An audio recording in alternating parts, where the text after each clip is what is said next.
Good afternoon, pizza faces. Pizza faces, pizza paces, pizza pieces. I don't exactly remember what she said, but she was very excited. And the funny thing is, by the way, how are you, Michael?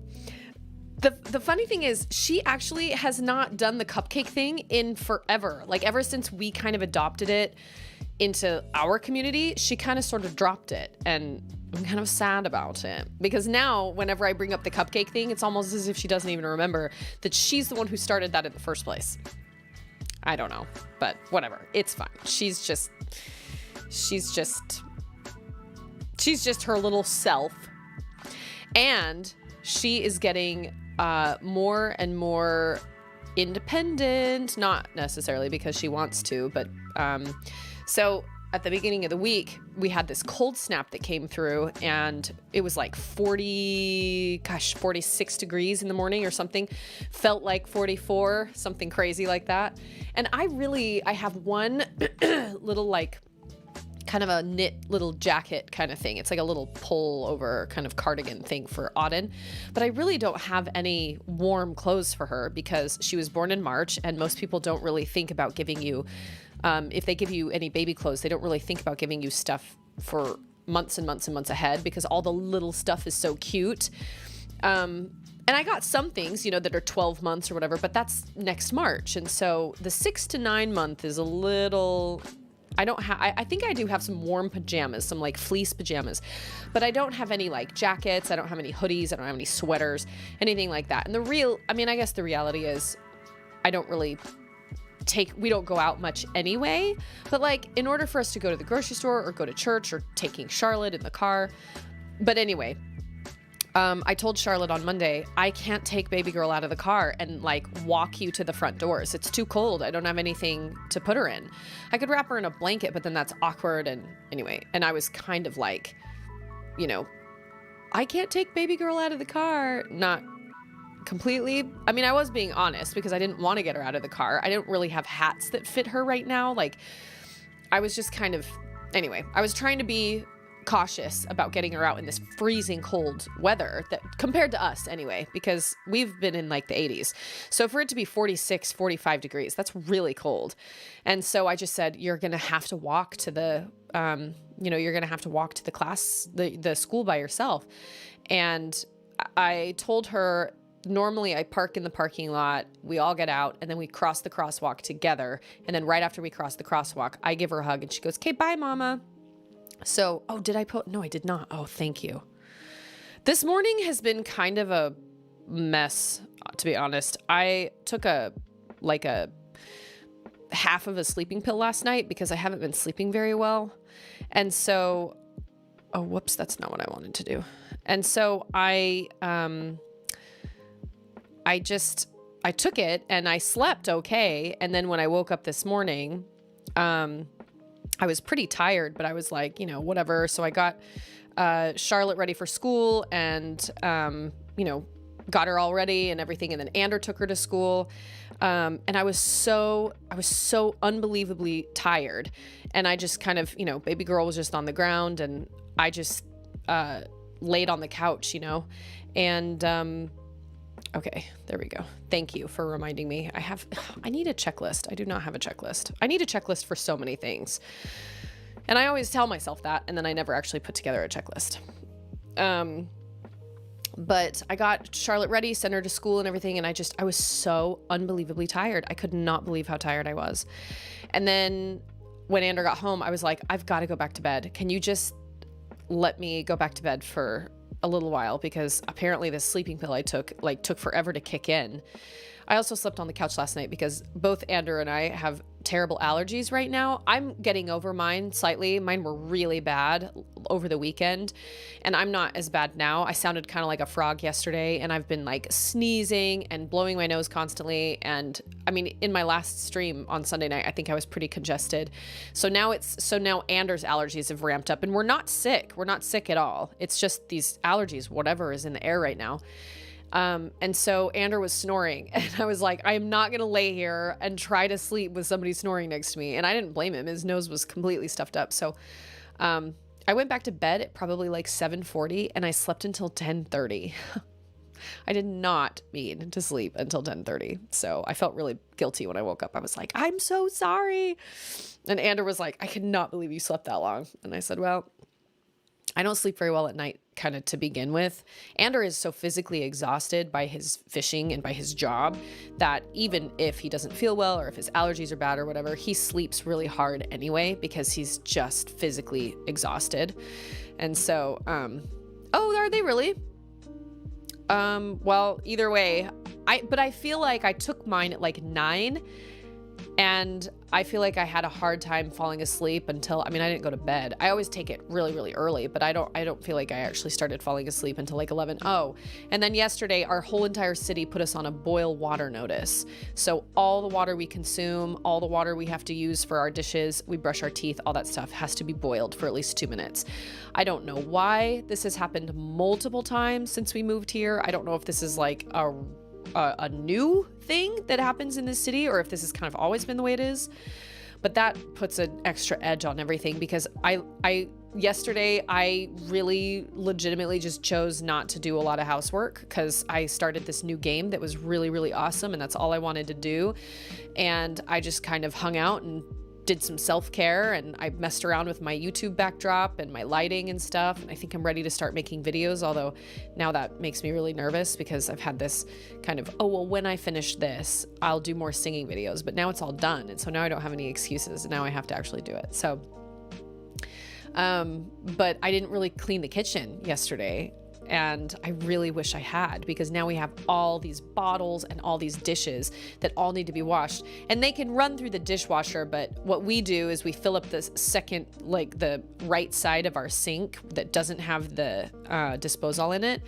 And we put boiled water in there. And then I think we put like 3 tablespoons of bleach or something like that in there. And we just have to take each dish out of the dishwasher and rinse it. Ugh, it's such a pain. It's such a first world problem, but it really is such a pain to like have to boil the water and then put it in there. And then, you know, brushing Charlotte's teeth this morning, we have to use bottled water for everything because I didn't have any water boiled. Anyway, so that kind of adds an extra layer of irritation. But I just didn't do like any housework yesterday. I just chose to spend the day on myself, kind of, which made me feel slightly guilty. But then I was like, Anders home tomorrow. He can help me. But I did not count on sleeping for an extra 2.5 hours this morning. So I normally don't take sleeping pills. I used to take half of a sleeping pill every night because I had some insomnia, and because way back when my mom was living in her house in Utah and my stepdad was still alive, it was right around the time we first moved here, I think. I don't think I was streaming at that point. I had my very first panic attack, and I'd never had one before, and it was really, really frightening. And I felt like I couldn't breathe. I couldn't get enough air in my lungs, and I just laid there at night. Was this right when we moved? Shoot, I can't remember. Hey, it's Dee Scheidler. How's it going? I can't remember how soon it was after we moved, but it was, I had my first panic attack. This was a couple of years ago. It was right after I'd visited my mom, and it was right after this big fiasco of when I was there. My mom and my stepdad the situation was so bad. My stepdad was so unwell, and my mom was in all this pain, and she just had the surgery on her neck, and I'd stayed there too long. I think I'd stayed there for 8 days. It was way too long. And I had like almost sprained my ankle. So my ankle was really sore. I hadn't sprained it, but I almost did. And it was really sore and swollen, and I couldn't get up the stairs, and my room was downstairs. And my stepdad, had this episode where he couldn't, get up to go to the bathroom. He was in his office, and he was so weak, from his kidney. His kidneys were functioning at 16%. And he told us he would not go on dialysis until his kidneys reached 14%. So he told us he didn't want to go on dialysis, and I don't blame him. He had to get this shunt put in his arm and all this stuff. And he told my mom, there's no way I'm going to do that. If I do it, I have to do it for the rest of my life. But he was so sick all the time. He felt so awful all the time. And he walked around with a cane, and he could barely walk, and his hair was falling out, and he just refused. But among all of that, He refused to change his diet. He refused to change anything about his lifestyle. He still drank tons of diet soda. He still ate lots and lots of high sodium foods. He was so stubborn about it. And anytime his doctors would say, you need to stop eating this and this, and then he'd come home and start eating it, his kids would be like, Dad, the doctor told you not to do that. And he'd say, oh, that was just a guideline. So I pitied him, but there was also a part of me that was like, you've dug your own grave, man. Like you've been diabetic for years and you have known all of the risks, and doctor after doctor after doctor has told you need to change the way you eat, or you need to exercise more, or you need to do this. And I get it. It's hard. But for a decade or more, he didn't take good care of himself, ate crappy food, allowed himself to get super, super, super overweight. And then exercising was hard. And I get it. It's all hard. But he knew from the get-go that it was going to be harder with his diabetes, and he just chose not to listen. And if a doctor was like, if a doctor told him, he, like, in good conscience, like, you know, was like, you cannot eat any more bacon, because he loved bacon. You cannot eat any more bacon or else you are going to die. He would switch doctors. And he'd go find somebody else that he could kind of start over with. So they had to take time to get to know him and like figure out his backstory and back history and all that stuff. So it would give him more time to do and eat all the things he wanted before that doctor would be like, you're literally killing yourself. And he would be like, oh, well, okay, it's time for a new doctor. Anyway, so when I went to my mom's house, he couldn't get up to use the restroom, and I had a sprained ankle and I couldn't help him, or a semi-sprained ankle. It was really painful. Maybe I did sprain it. I don't even know.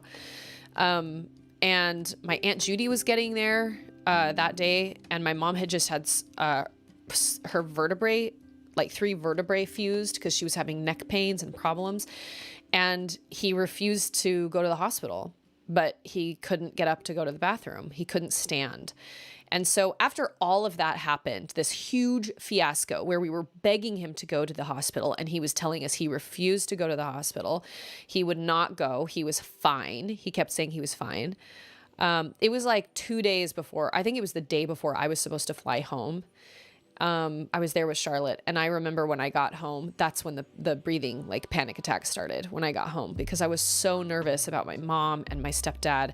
And he did eventually get called to he did eventually go to the ER because he fell out of bed. We got somebody to come help him, somebody he trusted to come help him, and then they got him into bed, and then all of a sudden he started like yelling for my mom in the middle of the night because he didn't sleep in my mom's room anymore. He slept in his office in this like recliner. Oh my gosh. As I'm talking about it, it sounds like the most insane story.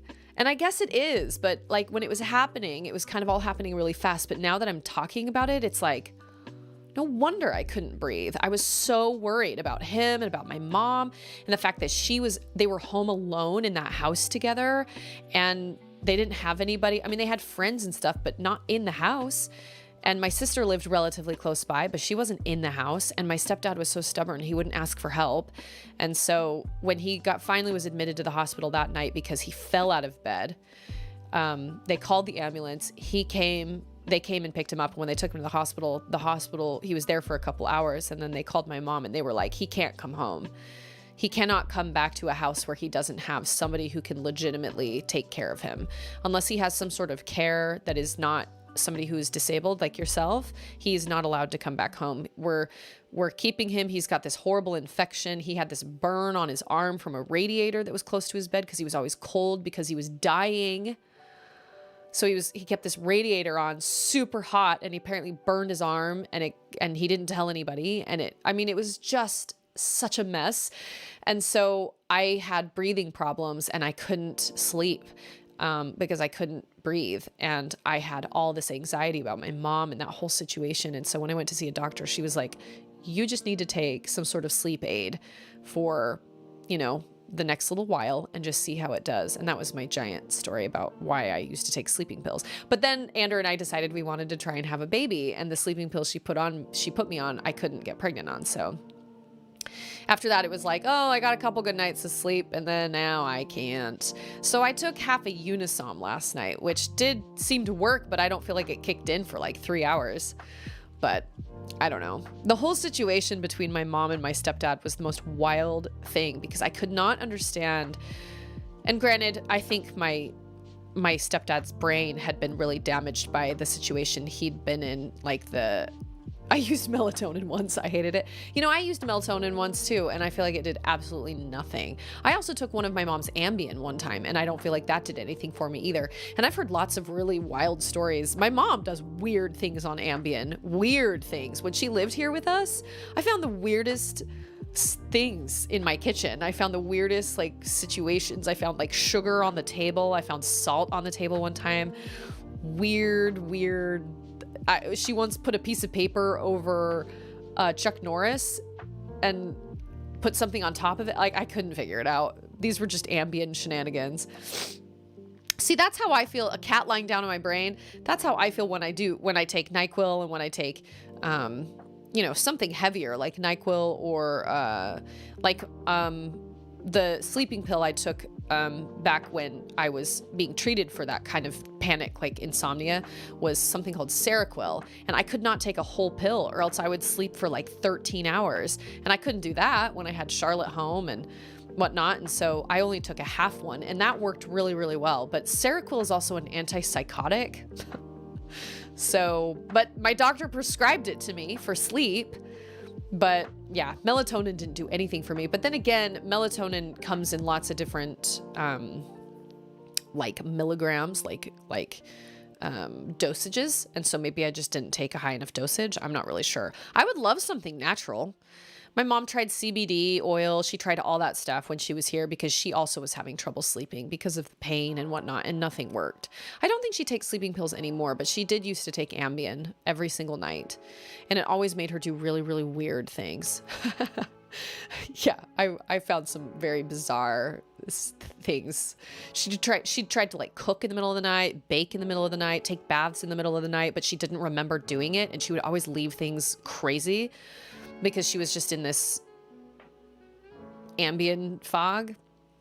I could wake up when I needed to, but it messed with my ability to function when I was awake. I agree with that. That was like me this morning. When I took that half a Unisom last night, when I woke up this morning, I felt like I could do all the things I needed to do. And so as I was active, I was fine. But the second I stopped moving and sat on the couch to wait for Charlotte to come out of her room or something, I just felt like I'd been hit by a truck. I was like, oh my gosh, I need to lay down. And so I'd sit there on the couch and lean my head back. And I never actually fell asleep, but wow, I was so tired. So, and I think, our bodies tell us too, when they've had it and they're like, you've got to rest.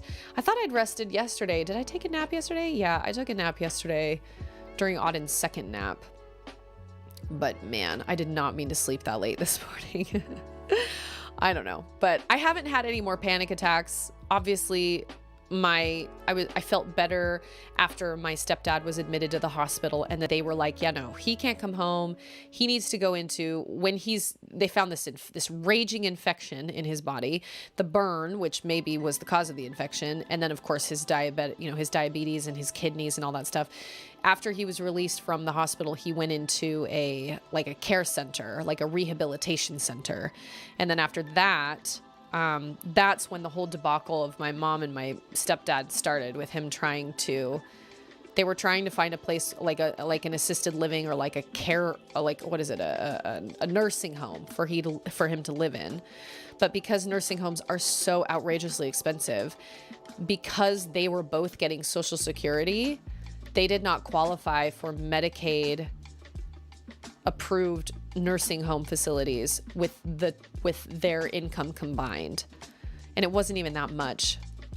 So just FYI all your eyes, if you ever want to take a good advantage of Medicaid, you have to be, or Medicare or whatever it is. I can't keep the two straight.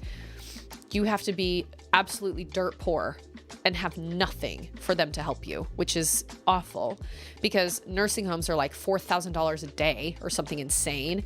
And so they were trying to find him a nursing home. And so they decided to get what was called a Medicaid divorce so they could split their assets and split their income. But it just ended up turning into this big mess because then my stepdad got worse and worse and worse. And then he asked my mom to give him like half of the house because the house was my mom's. And she was like, I can't give you half of the house. I need this to live off of. Like, this is my house and I need this to live off of. And, you know, she said, I felt like I was being so awful. But the reality was, like, I wanted to help him, but he also never helped himself. He never made choices to help himself.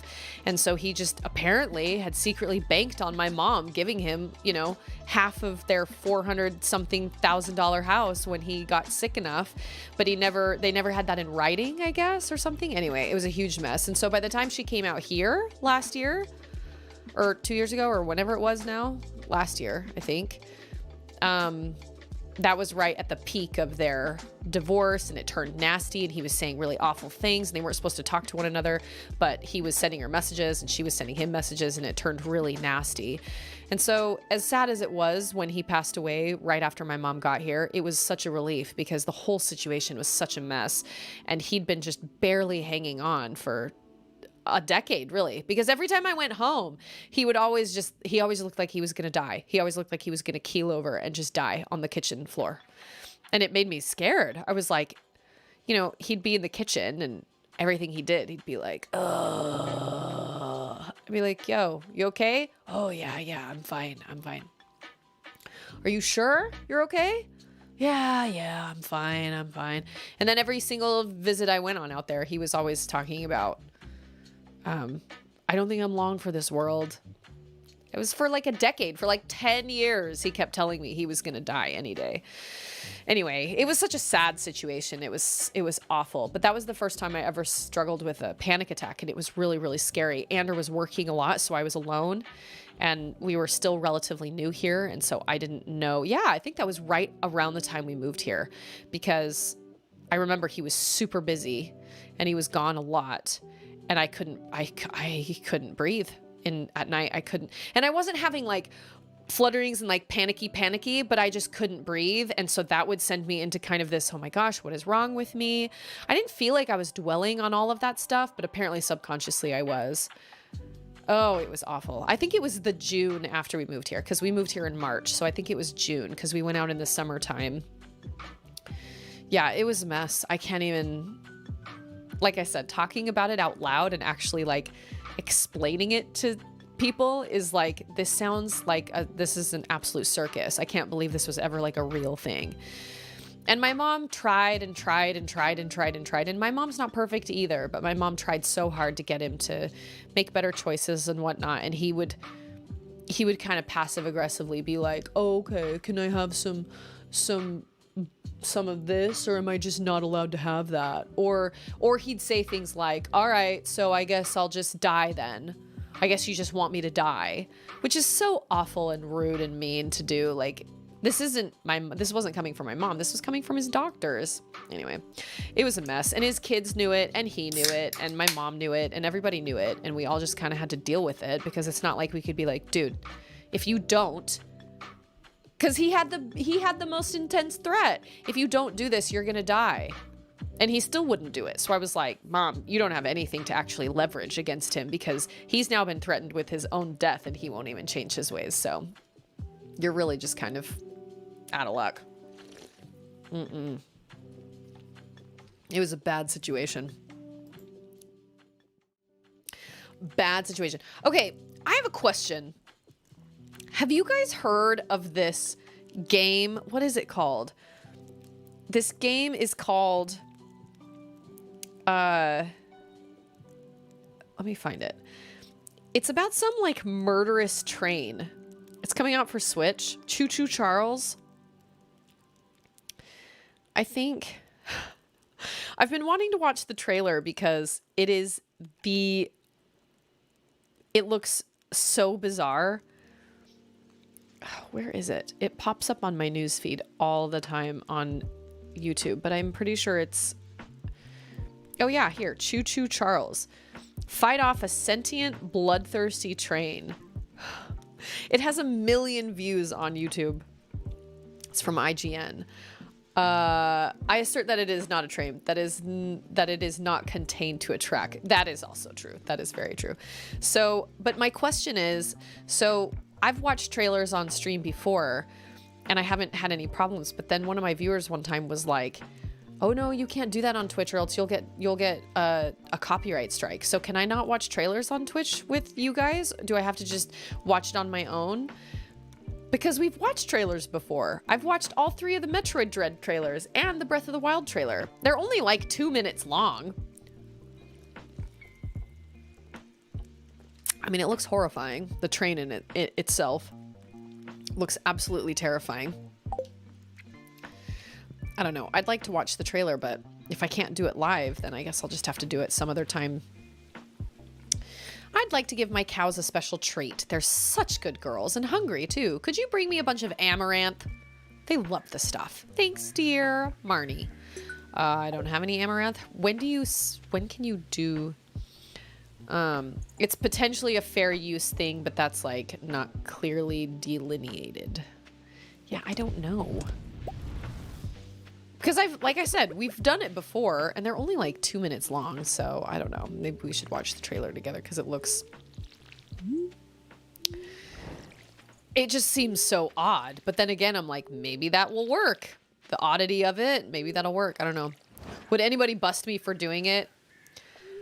Or would they welcome you showing it? Because it's basically an ad. That is true. That is very true. That's kind of the way I've looked at it. I'm like, well, who's going to get... Who would get frustrated? Who would get mad and want to come after me for watching an ad? Oh, that's right. I bought a barn. That's where all my wood went. I remember. Oh, and I have a big giant white egg. Don't I need one of those? I think I do. Animal bundle. Yeah. What I need is ducks. Oh, did I get that last egg? I don't think I did. Here we go.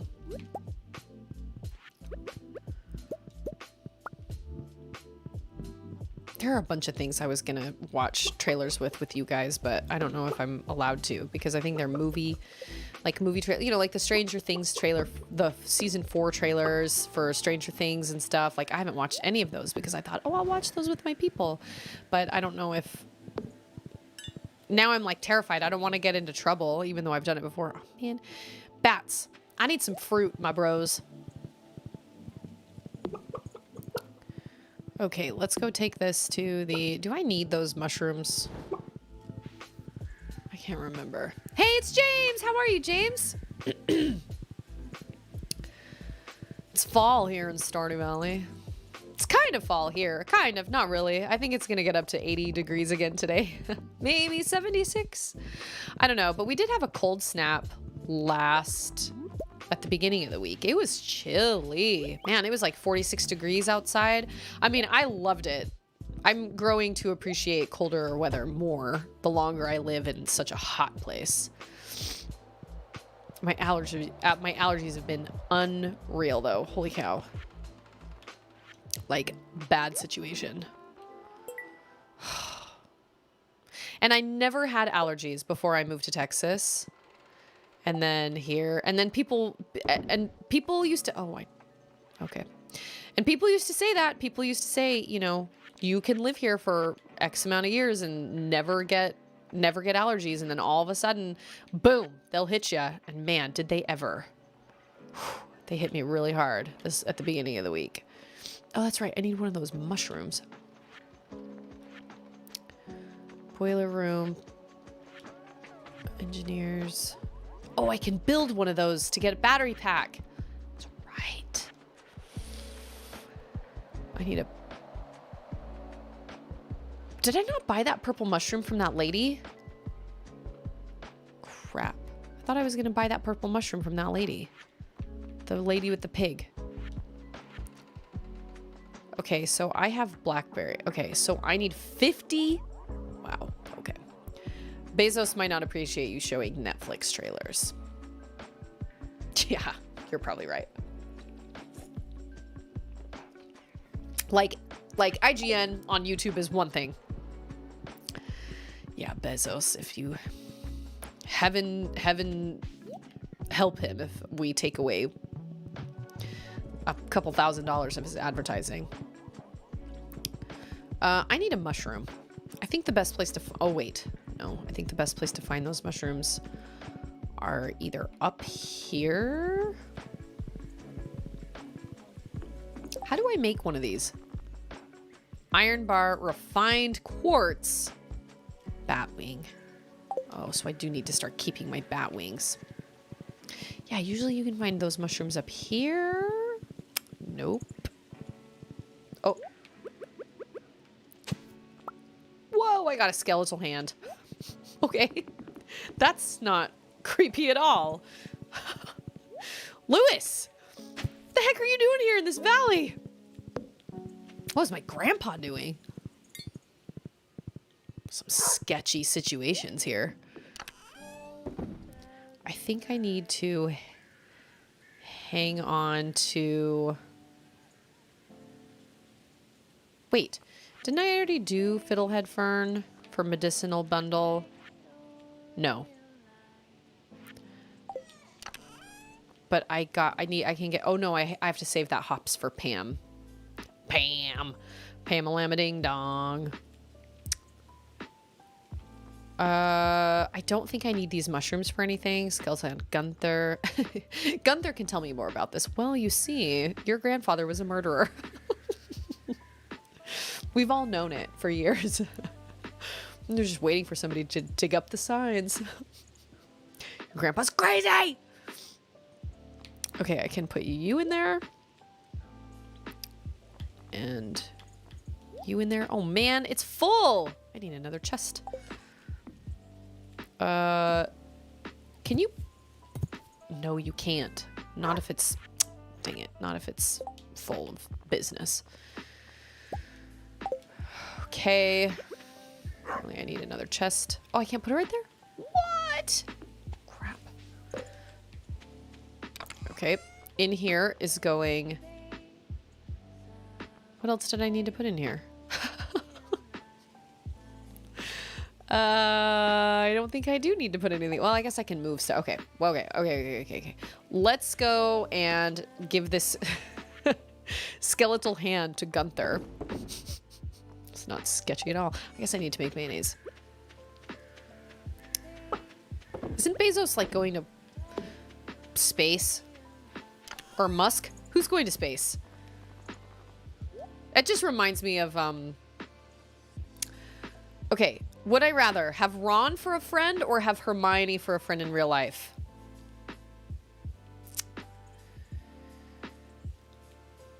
Bezos already went to space?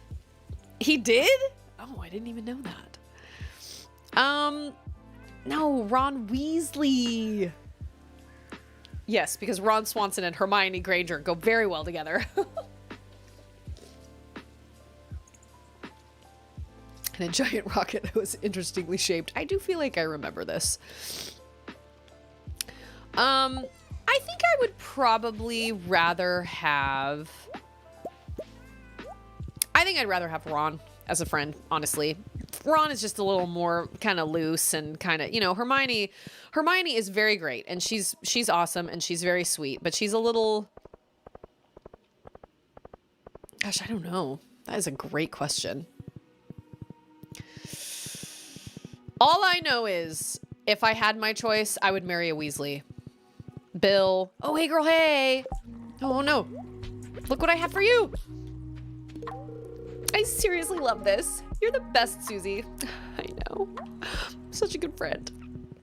Now, don't start getting any ideas, Abigail. I'm after Elliot. He just sent, Shatner to space? Really? I'd pick Hermione because I appreciate nerd vibes. Yeah, Hermione is a little uptight for me. I think Ron is just, I don't know. I am so partial to the Weasleys. Okay, so he's giving me furniture. Thanks, Gunther. What I really want is that key. That's what I really want. That's the only reason I'm helping you, man. The only reason. I would say Ron. I like Ron. Ron is funny. Oh, hey. Do I have anything for you? No, I do not. What about a frozen geode? Do you like a frozen geode? I'm not a huge fan of this. Okay, well, sorry. you know, it would help if you would just tell me what you like, but it's fine. Ron is, kind of like the plucky comic relief, and like he's funny, and he's witty, and he's clever and funny in his own way. He's not clever like Hermione clever. He's not book clever, but he's just funny. All the Weasleys are, but I would take Bill, Charlie, one of the Weasley twins. I can tell you right now that if I were at Hogwarts, I would be head over heels for the Weasley twins. Totally head over heels. Possibly Ron. I don't know. But the Weasley twins? Totally. Because the Weasley... Did I just leave Beanlet? Because the Weasley twins were your quintessential, like, jokesters. And they were kind of bad because they were always getting into trouble. I wouldn't necessarily call them bad boys. Like, Draco Malfoy was a bad boy, right? But the Weasley twins were kind of bad boys, kind of in a way, but they were sweet and good at heart. They really just wanted to clown around, and there's really nothing wrong with that. They weren't one of the bad boys. They were just bad enough that they were constantly breaking rules, and they were kind of making other people like, oh, those Weasley twins, they're always breaking rules. But ultimately that they would treat you, they knew how to treat a lady. And they knew how to treat like their friends. They weren't a Draco Malfoy that would completely throw you to the dogs if they were given a chance, So I would have been head over heels for the Weasley twins had I been in Hogwarts. Hermione is pure muggle. Yeah. Yep. She is muggle born. What's the word that they use? Mudblood, which is awful. Dirty blood. Yeah. But of course, Malfoy's dad, whenever he complains, Malfoy's dad is like, well, she may be muggle born, but that hasn't stopped her from getting better marks than you in every single subject. It's true. Draco Malfoy. The reality of Draco Malfoy is the fact that he is a jealous, pompous little snot. He's jealous of Hermione. He's jealous of Ron. He's jealous of Harry. He's jealous of all of them because they live lives that he can't. He's not as clever. He's not as smart. He's not as talented. The only way he knows how to do anything is with money. And that's what his parents have taught him, that you can buy your way into whatever. You can buy your way onto a Quidditch team. You can buy your way into maybe not into a house, but probably, I would imagine, it depends on the headmaster, but you can buy your way into like a Hogwarts house. You can buy your way into the Ministry of Magic. You can buy your way, whatever. As long as you have enough money, you can do anything you want. So Draco is completely flabbergasted by people like Harry and Ron and Hermione, who are liked because they're just good people and not because they have tons of gold in their pockets.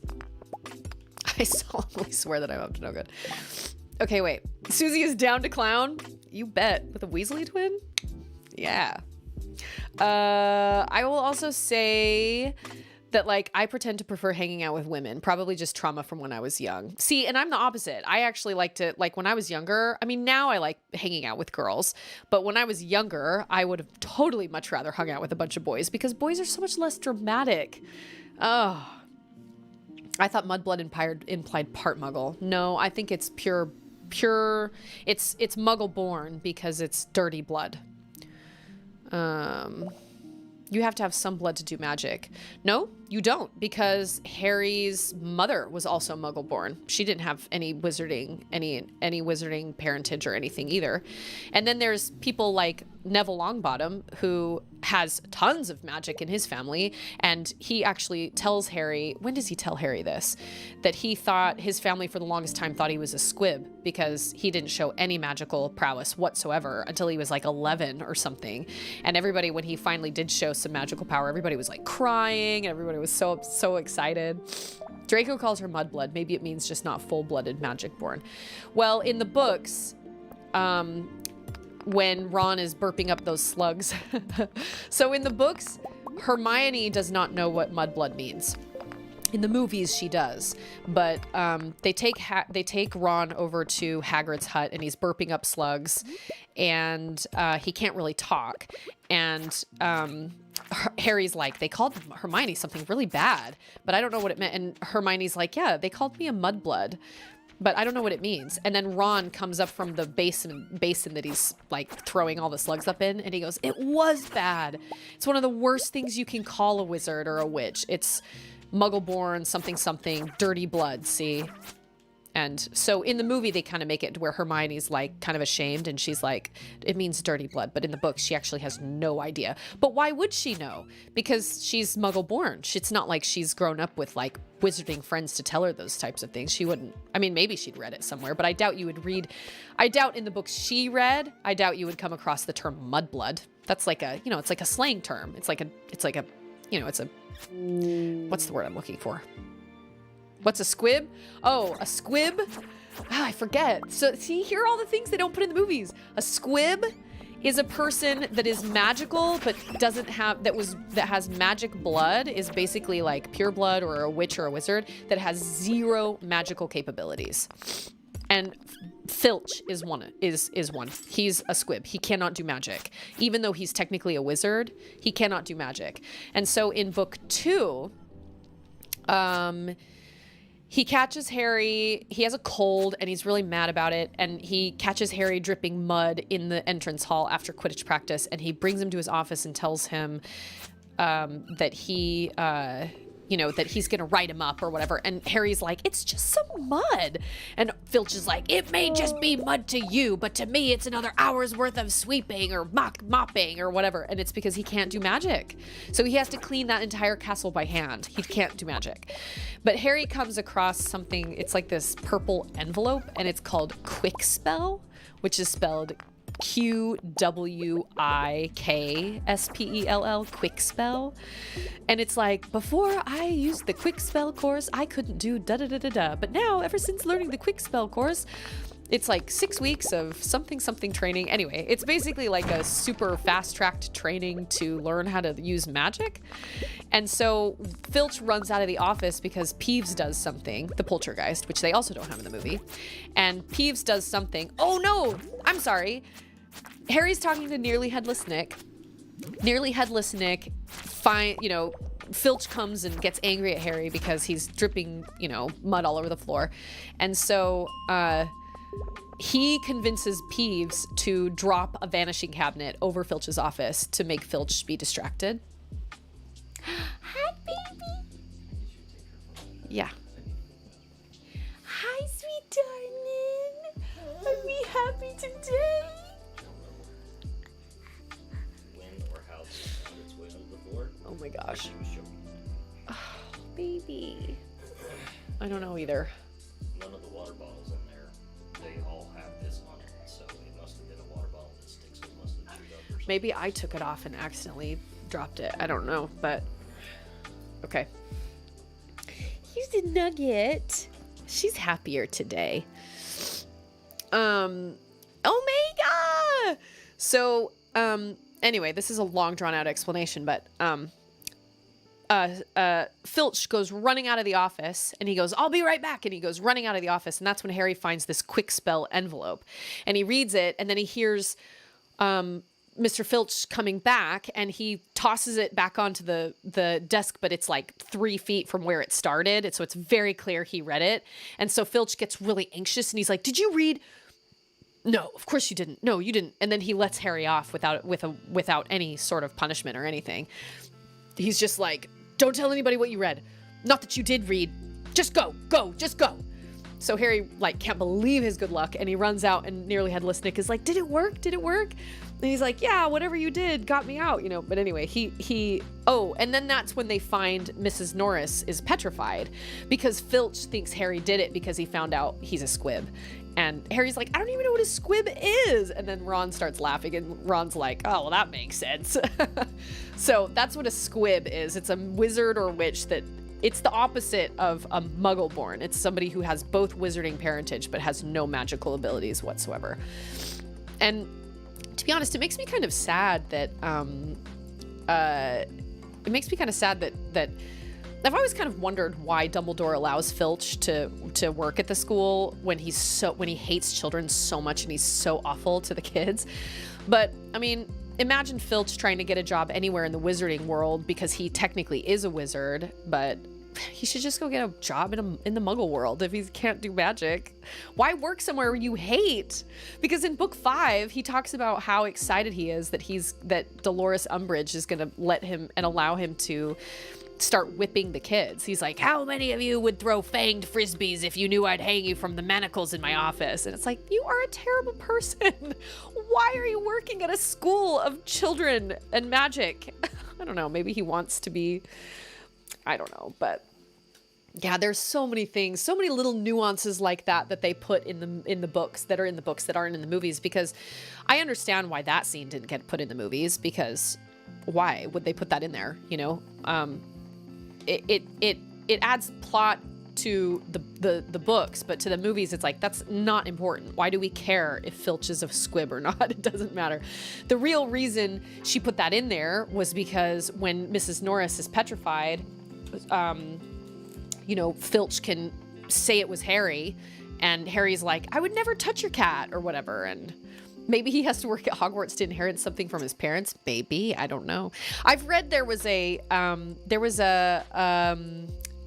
like a headcanon, they call it, like the ideas that fans come up with, that Argus Filch actually was in love with somebody named Mrs. Norris, and they were going to marry each other or something, and some spell went horribly wrong and she became a cat. And so that's why Mrs. Norris is Filch's cat, and she follows him everywhere and like helps him. But at the same time, there's got to be something magical between them, because whenever Mrs. Norris finds the kids doing something wrong, Filch is always there, literally in a heartbeat. And so Harry and Hermione and Ron are all slightly suspicious that there's some magical connection between the two of them. I've also read fan theories that Filch and Madam Pince, the librarian, are actually kind of a thing. But you don't meet Madam Pince very often. She's just kind of there every once in a while. She's just the librarian. She's most important, I think, in book 2, because they're trying to get a book out of the restricted section. But she's very, very strict. Super strict. She's like a vulture. She's very, very strict. But I don't know. Filch makes me so angry, but at the same time, like, where would he get a job in the wizarding world if he can't do magic? But why would you be the caretaker of a castle of children who do magic if you can't do magic yourself? No wonder he's miserable. He can't clean the castle because he's got to do it all with his elbow grease. Sounds miserable. How are you supposed to counter magic when you can't do magic? I don't know. Because when all the fireworks go off, contrary to what happens in the movie, Fred and George, they let the fireworks off, right? And Fred and George do multiple things before they leave the school. And the fireworks are the first one. They let off this giant box of, I don't remember what they call them, but they let off this giant box of like fireworks that they've made themselves, and they enchant them so when you try to get rid of them in a certain way, they multiply. Like if you try vanishing them, they multiply or something like that. And they're writing swear words in the air and all sorts of stuff. They're going through the corridors, they're in the classrooms. But because of this decree that Professor Umbridge makes, where the teachers are not allowed to talk to anybody about anything but their subject, to prevent teachers from telling students anything about like the breakout from Azkaban and all that stuff, the teachers could very easily get rid of these fireworks themselves. But the very first day, Umbridge's headmistress, after Dumbledore leaves, she spends the entire day running all over the school because there are fireworks everywhere, and all the teachers are just like, they're just like, well, I would have gotten rid of it myself, Professor Umbridge, but I wasn't sure if I had the authorization. And so she has to run everywhere. And Filch tries to help her, but Filch is useless. He can't do anything. So he'll like swat at them with brooms or something, and then the broom catches fire. And so Fred and George do a bunch of little things like that. They do that, and then they do a couple different things. And then the one that gets them possibly like right before they leave is they turn the entire Charms corridor into a swamp. And actually, this was one of those moments that I kind of wish was in the movie. And I get it. They had to kind of combine all those moments together because they couldn't they couldn't drag it all out for the movie. The movie was long enough, but they turned the entire Charms corridor into, or the entire Charms hallway into a swamp. And after they leave, Professor Flitwick is the one who gets rid of it all, but he keeps one small section roped off because he thinks it was such a good, clever bit of magic. So apparently that's like Fred and George's legacy. He leaves it there, and the fireworks do happen, but that's not the moment Fred and George leave. The fireworks happen first, and then they have a couple other like distractions and stuff, and then it's the swamp that, because they do it. They were planning on doing it anyway, and then Harry uses that time to go talk to Sirius in Professor Umbridge's fire. So, do we drop it? There's Papa. Little pumpkin. She just needs. What time did she go? Did she go to Downwell this morning when you gave her the bottle at 8:40? Okay, well, I would do the same thing. 1:40, I would give her a bottle, put her down. Oh, my nose. Doctor Strange is like Harry Potter with martial arts. I'm down with that. I love Harry Potter so much. I could talk about it for hours. I would definitely prefer the company of a Weasley. I will be honest. The movie Hermione is a little, I don't like her as much as the... Oh, Rumi! Thank you so much, Rumi. Rumi! Subscribe! I missed what it was. What was it? Resubscribe. 11 months! Ah! You're so great. You make my heart so full. I'm so grateful. I need something exciting to do when people subscribe. I keep saying that, and I just have yet to actually... Oh, I need those bat wings. Now. Okay.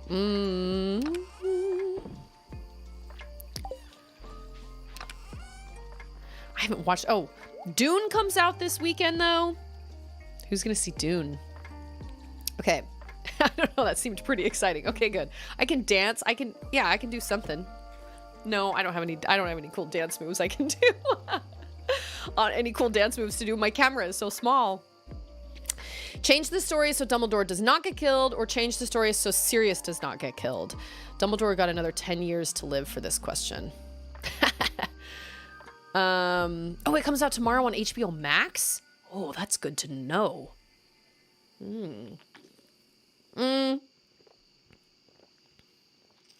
I you know what? That's not even that hard. I would say Sirius. Sirius needs to live, because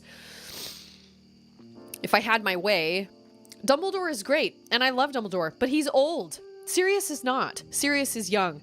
Dumbledore is also not Harry's family. Sirius is Harry's family.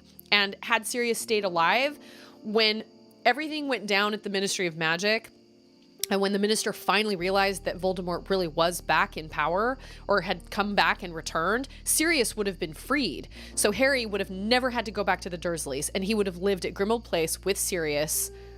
Yeah, no. That is like not even a question. Dumbledore, yes, Dumbledore's death made me really sad, but it made me more sad because Harry was alone than if Harry had had Sirius. I don't think I would have been quite so like devastated. I mean, I would have been devastated regardless, because Dumbledore is Dumbledore and we love Dumbledore, but he was old, and he was old, and it was getting to be a time for him to, to go, and not in a mean way, he was old. Sirius was not, and Sirius was all Harry had. So yes, I would change the story to have Sirius still be alive. I just listened to that chapter like yesterday, or no, 2 days ago. Ugh, it's absolutely heartbreaking, because Harry knows that it's mostly his fault, because he didn't listen to Ron and Hermione when they were like, you've got to listen. Well, Ron didn't really say it, but Hermione was like, how could Voldemort possibly be in the Department of Mysteries in the Ministry of Magic at 5 o'clock on a Friday evening? I don't know. But Harry was worried, and, I get it. But the guilt, and that's why when he goes back to Dumbledore's office after everything's happened and Dumbledore sends him back there to wait for him for a second, that's why he starts breaking things. And like, because he was just like, he's just thinking, he was so angry and the silence is just unbearable. He can't handle it. And that whole chapter of Dumbledore explaining everything to him and everything, and oh, it's just so heartbreaking and sad. And perhaps Dumbledore's death was necessary to convince Voldemort that Snape was loyal.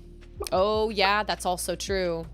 Well, and you've got to know that you got to believe that Draco was still going to be asked to kill Dumbledore regardless of whether Sirius Black was alive. I mean, Sirius Black had Voldemort, Voldemort would have always tried to find Black, but Grimmauld Place he wasn't, oh, my barn is done. Oh, it's Thursday. Oh, okay, great. We can go and get some cows. I need to build a fence. I can't just have cows wandering around. I mean, I guess I could, but won't they eat my stuff? I think they'll eat my stuff. Why did Voldemort want to kill the Potters again? Voldemort did not want to kill the Potters. This is the interesting and really quite brilliant, brought to you by HP. This is the really interesting, did you guys just hear that sound that came through my computer that went, ba-da-da? It was my little like computer, because it was technically desktop sound. Maybe not. Anyway, my computer just said I had to do something. And if you go, oh, there's a mushroom. Yeah. Okay, we need to wait for Marnie's place to open up.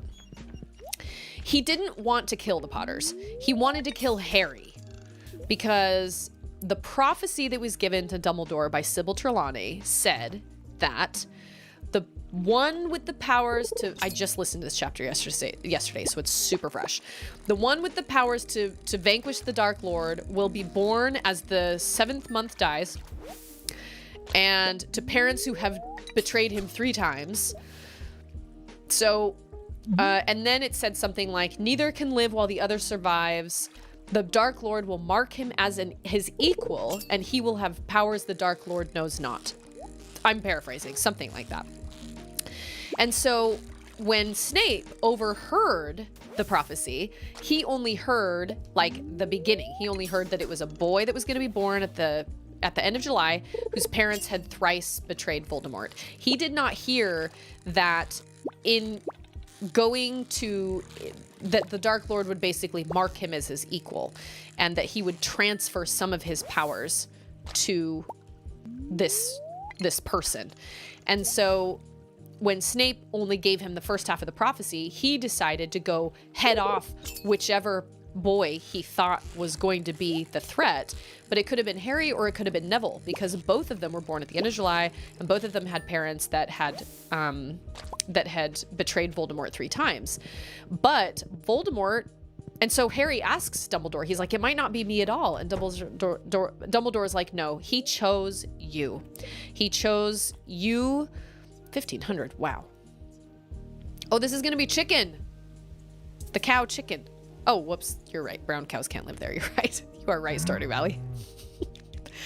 So because Voldemort chose the Potters, he basically marked Harry as he basically created his own worst enemy, and he didn't know that.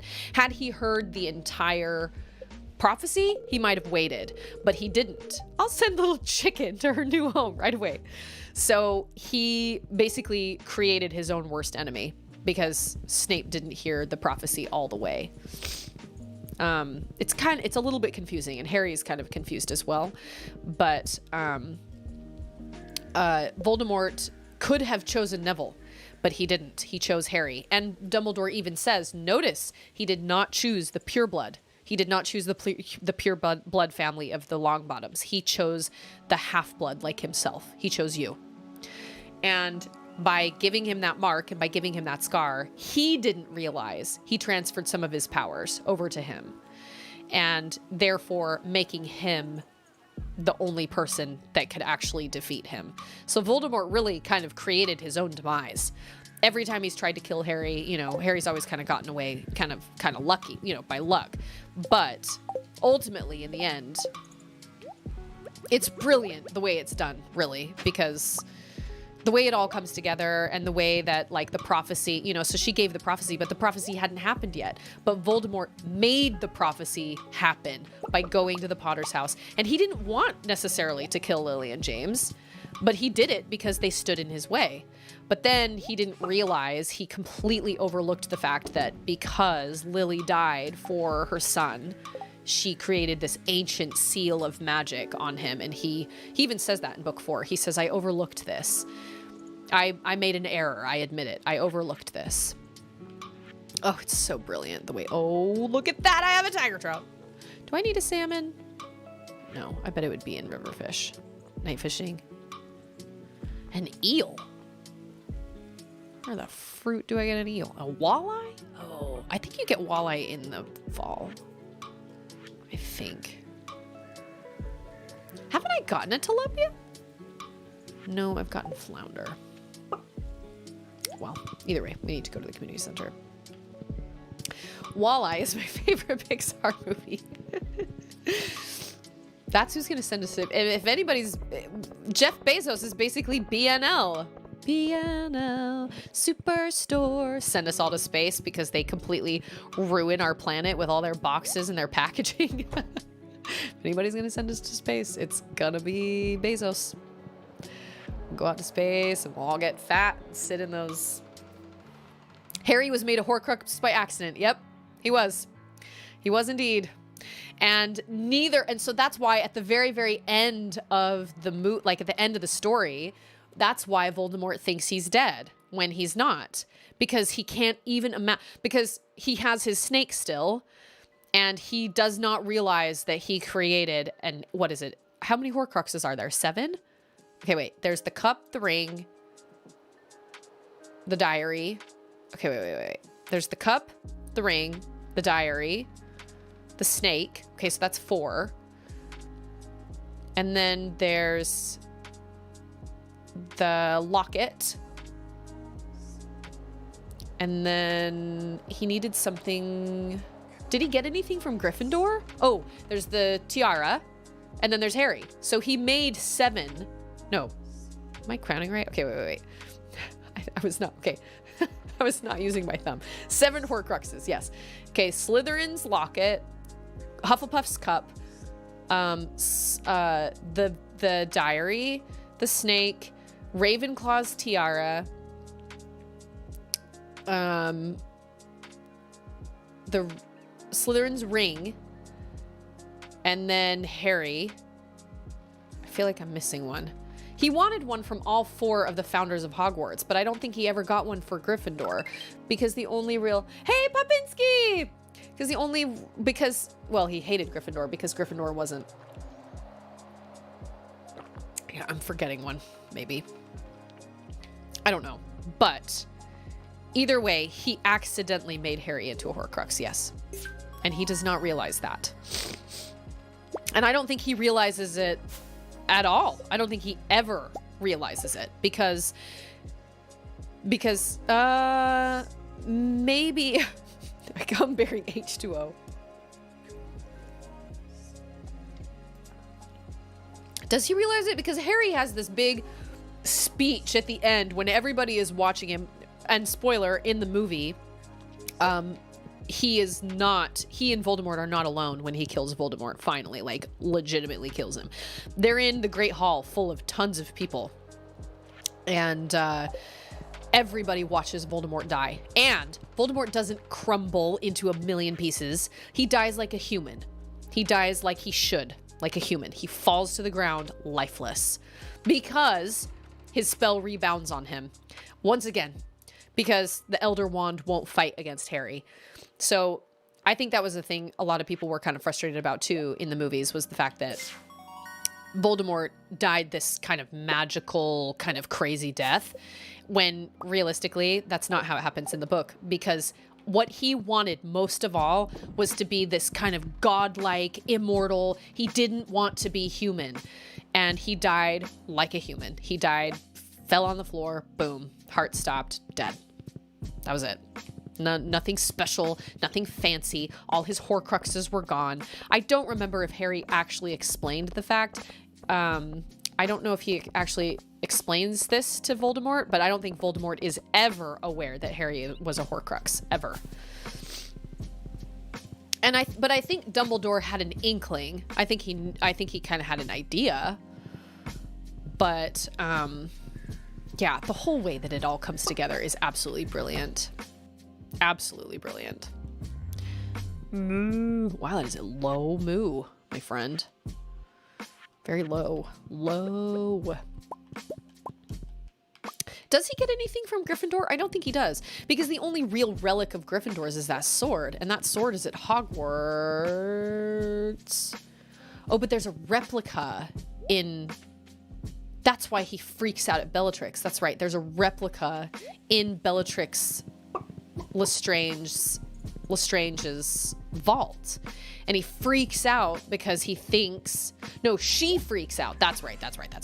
She freaks out because she thinks they've been in her vault, when of course they haven't been in her vault. They have the real one. Am I getting all those Horcruxes right? He wanted one from all of the founders of the school because he loves the school. And he felt more home, you know, and so Dumbledore constantly tells Harry, there are so many similarities between you and Tom Riddle.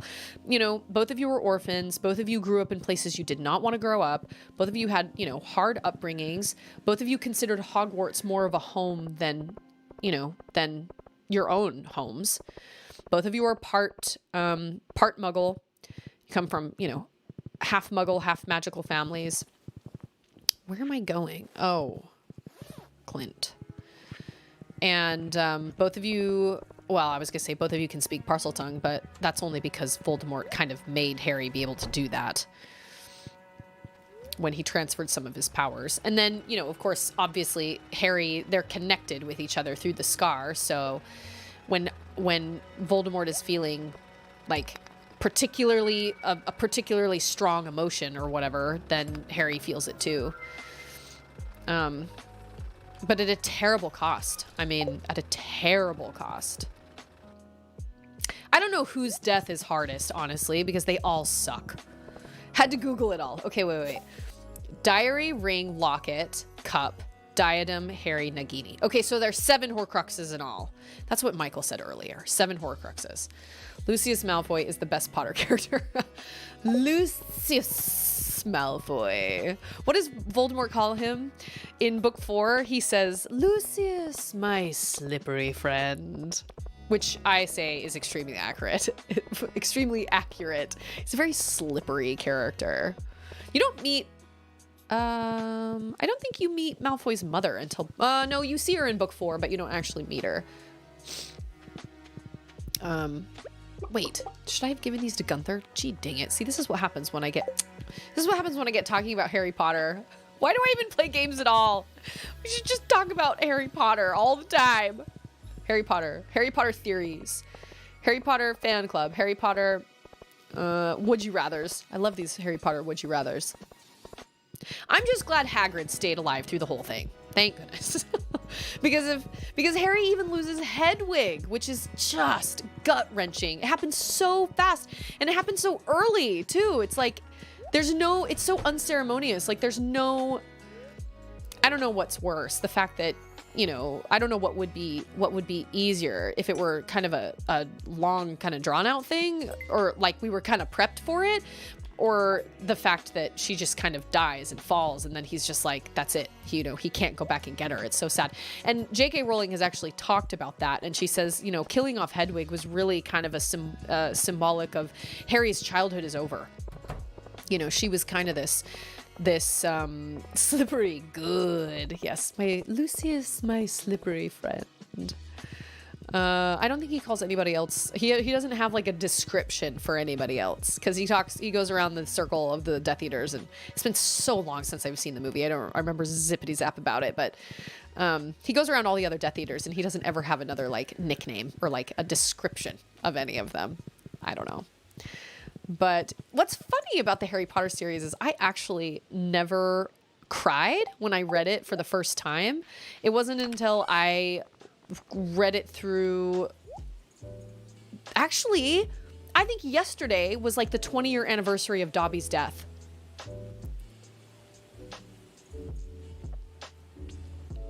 Okay, wait. I love to quote, Draco, well done. And Chandra hates it. Lucius Malfoy.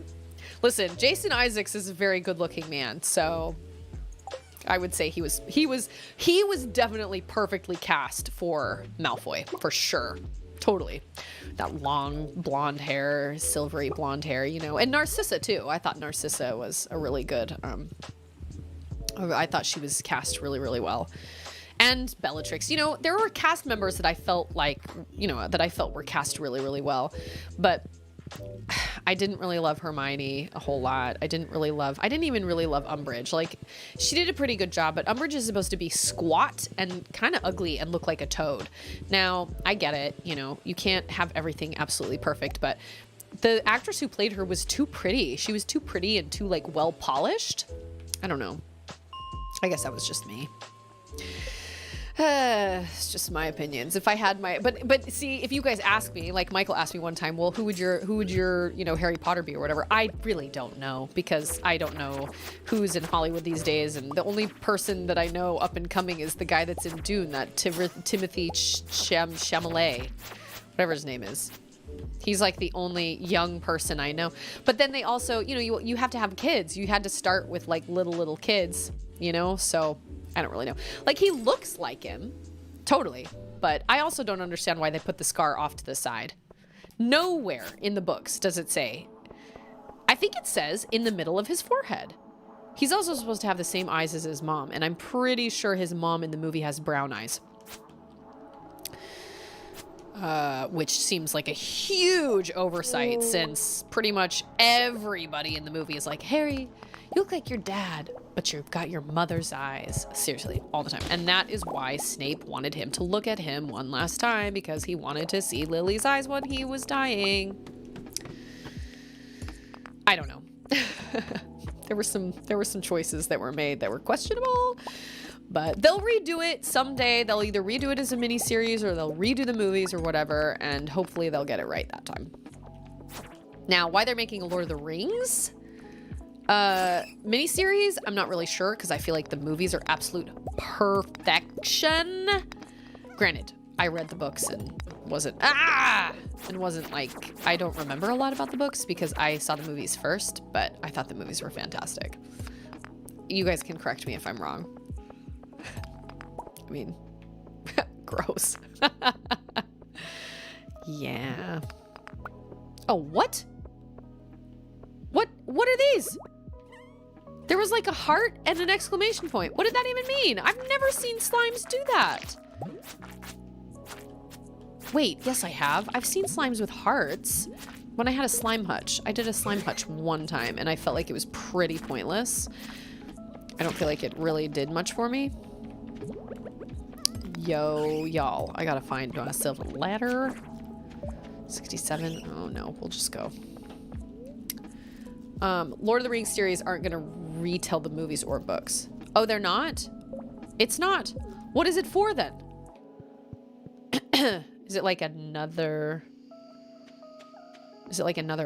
point of view? Or is it like a prequel? No, because that would be The Hobbit. It's Aragorn prequel. Okay, that makes sense. And I'm okay with that. Totally fine with that. Not that anybody asked me, but that's okay. I do love Lord of the Rings. I wish I could go into as much detail with Lord of the Rings as I can with Harry Potter, but the reality is I've really only read the books once, and I don't really remember much about them. But with Harry Potter, man, the lore is so deeply ingrained in like every single fiber of my being. Man. And I know all the things that bother me about like what they did in the movies versus what they didn't do in the movies, or maybe not all the things, but like I can remember certain scenes in the books where like they should have done it in the movie. Like the whole situation with the diadem and how Harry finds the diadem is completely botched in the movies. They completely screwed it up. The whole thing.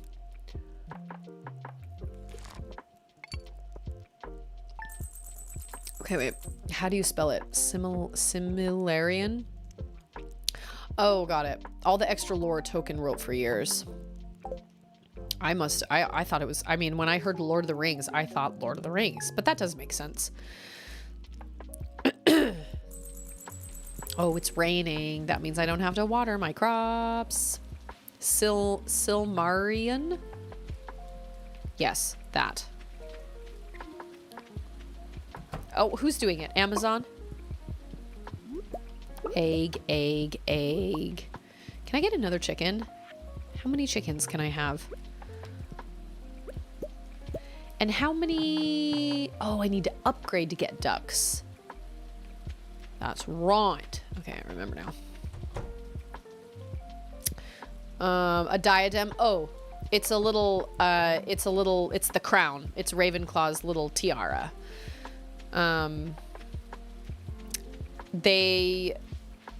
Harry gets into the fight with Malfoy in the bathroom where he slashes him open with the Sectum Sempra spell. And he doesn't mean to, but he does. And he's horrified, and Moaning Myrtle is like, murder! Murder in the school bathrooms! And anyway, Snape comes and recognizes the spell for what it was. His. From the book. And that's why he tells Harry to go get his book. He says, go get me your book bag. No, he says, go get me your... No, yeah, he says, go get me your bag, your books, or something like that. And so Harry is like panicking because he legitimately thinks he's completely murdered Malfoy. And as much as Harry hates Malfoy, he didn't want to murder him. So they get in this big fight in the bathroom and slashes him open and whatever. So he runs and he grabs Ron's copy of the potions book and he switches the cover. Or no. He does that before. And he brings him... He hides his potion book, the Half-Blood Prince's potion book. He runs to the room of requirement and in his like panic, and he's going, I need somewhere to hide this book. I need somewhere to hide this book. And the room appears. And when he steps inside, there are just towering piles of just crap, just stuff people have been hiding for years. People in his same situation, people that are looking for a place to hide something. There are broken, and I think they do show that room in the movie. But I think it's when like Ginny leads him to it all seductively and they kiss and it's stupid. That's not how it actually happens. Not in the book. He goes there in a panic because he thinks he's killed Malfoy and he stashes his book in a cupboard. There are just, it's labyrinthine. I mean, it's just these passages of these towering, just years and years and years and years and years worth of stuff students have been trying to hide. But he wants to be able to find the book if he needs it later. And so because it's been helping him get through potions. And so he hides it in a cupboard. And then to make the cupboard memorable, he grabs this stone bust or like a fake bust and sticks this crazy wig on it and then finds this random tiara and sticks the tiara on top of it, puts it on top of the thing, and then he on top of the wig, and then he runs out of the room and goes to Snape and gives Snape Ron's copy of potions or whatever. And Snape is like, is this your potions book? And Harry's like, yes. And he goes, well, then why does it say, what's the word that Ron is writing with a joke quill, I'm pretty sure, and it calls him Runel Waslib instead of Ronald Weasley. And he's like, so why is the name Runel Waslib on the cover or whatever? And Harry's like, that's what my friends call me. Anyway, Snape knows he's lying, but he can't prove anything because he doesn't have the book. But Harry never goes back to get it because he feels like he's been like betrayed by the Half-Blood Prince. He's like, what the heck was this prince playing at? Why would he put spells like that? And Hermione, of course, is doing the whole like, I told you so. I knew that the prince was a bad character. You never listened to me. So the whole way they do it in the movies with like Ginny like leading him with his eyes closed and stuff, that completely defeats how he realizes where the diadem is in the first place in book 7. Because he's got to come back to Hogwarts in book 7 and he's like, we're looking for a diadem. And then that's when he talks to the Grey Lady, who's the ghost of Ravenclaw Tower. And she talks to him about the diadem, and then he suddenly realizes that he's actually handled it before. He knows where it is.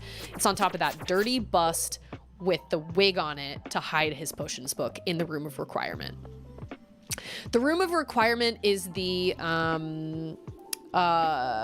it's like the room, well, it's the room where they do the DA. It's the room that Dobby finds them. It's like a room that basically makes itself whatever the person needs it to be, as long as they walk in front of it 3 times or something and thinks about it.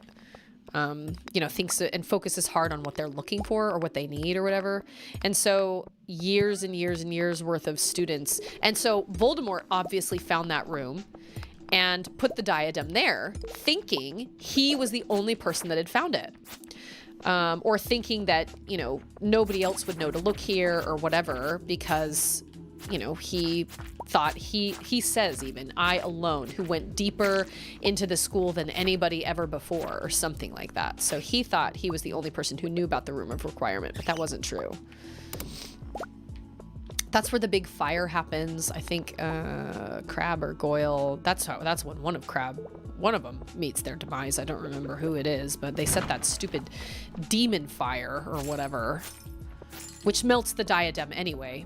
But Hermione was like, that's one way to get rid of a Horcrux, but I've never done it because you can't control it. It's insane. So the way that they did it with like Harry and Ginny and stuff, it was totally wrong. And it made it impossible for them to make it so Harry found the diadem in the way he did in the books. Anyway, as you can see, I'm very passionate about this. There are certain things you just shouldn't change. Watch, the ladder's going to be right here in the first... Oh, maybe not.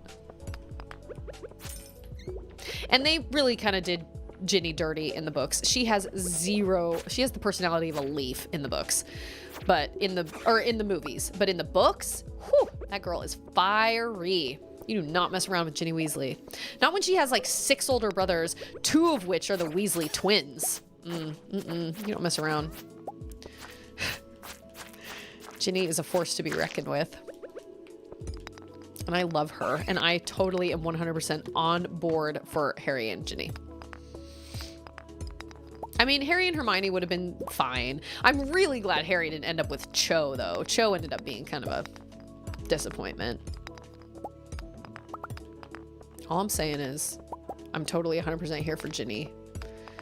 Hinny. Harry and Ginny. Oh, what is that? I think that's an opal?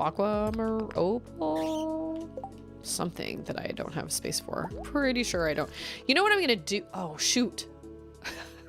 Dang it. I was gonna eat that fish. Like Bear Grylls, raw, just eat it. Yeah. That is insulting to leaves.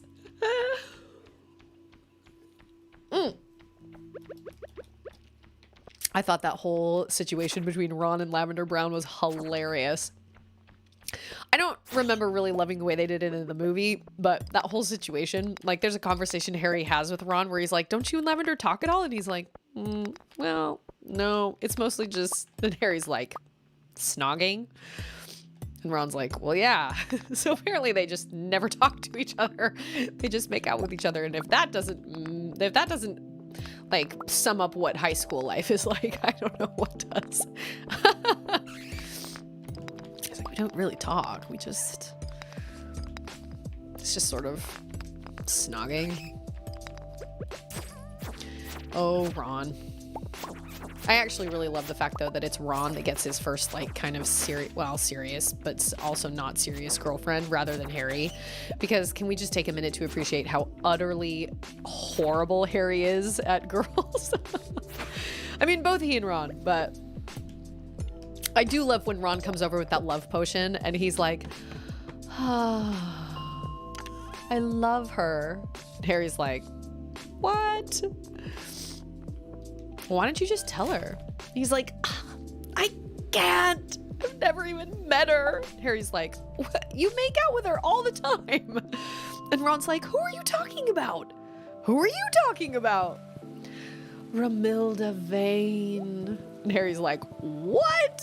What is even going on? And I think that's actually when some of the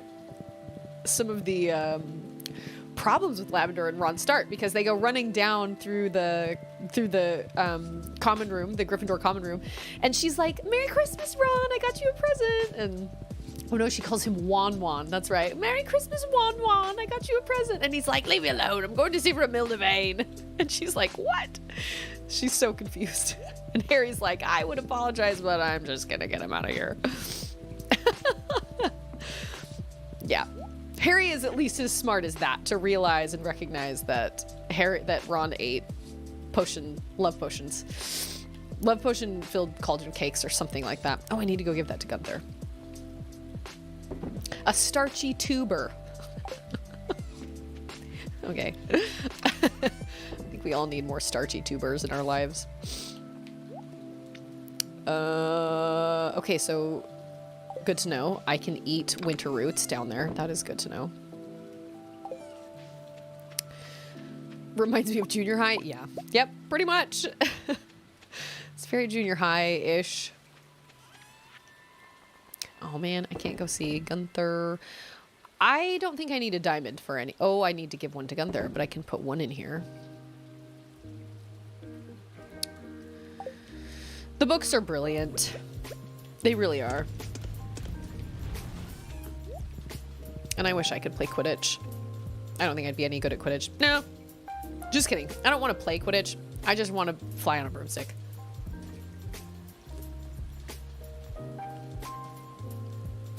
That's a great question. I don't know. What number is the love potion? Really? Love potions are banned at Hogwarts, actually. I believe Rita Skeeter says that in book 4 in all her articles, her many articles she writes about Harry. She says something about like Hermione and I'd rather play life-size chess. Large egg, strawberry, beet seeds, 1 green bean. Okay. Coconut, mayonnaise, tulip, bug meat, battery pack. I do need one of those. A halibut? Do I need a halibut? I can't remember if I need a halibut.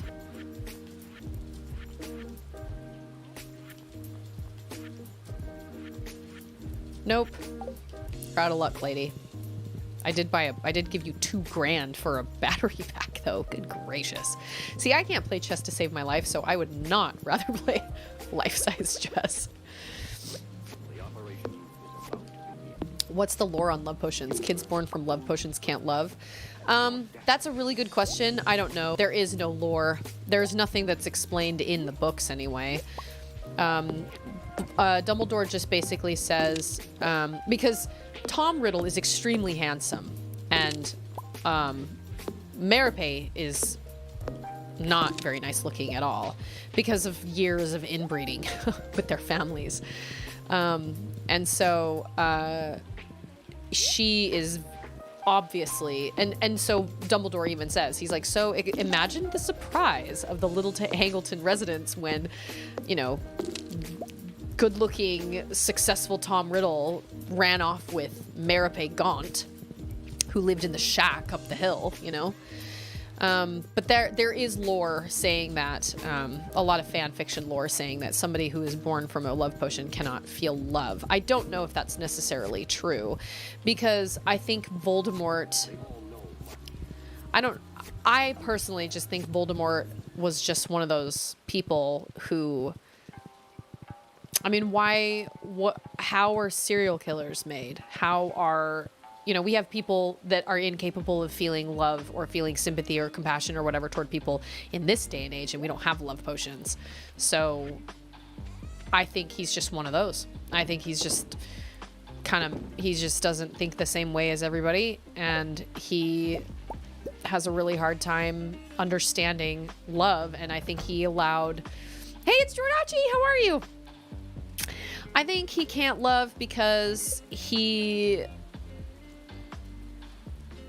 think he just never understood it, you know? Like, because he also believed for a long time that his mother wouldn't have died. Like, he even said, I think I want... Shoot, what do I choose? 1 ore per vein or a chance for gems to appear in pairs? I think I want gems. Ooh. Mmm. It's Cage. I really wish I lived closer to my sister. How's life with Susie? Life is good. Life is good so far. I've got a lot to be grateful for right now, so life is good. How about life in Jordachi? Oh, I have eggplants. Oh, yeah. And I have eggplants. Life just got so much better. Yeah. Okay, I can sell all of these but one.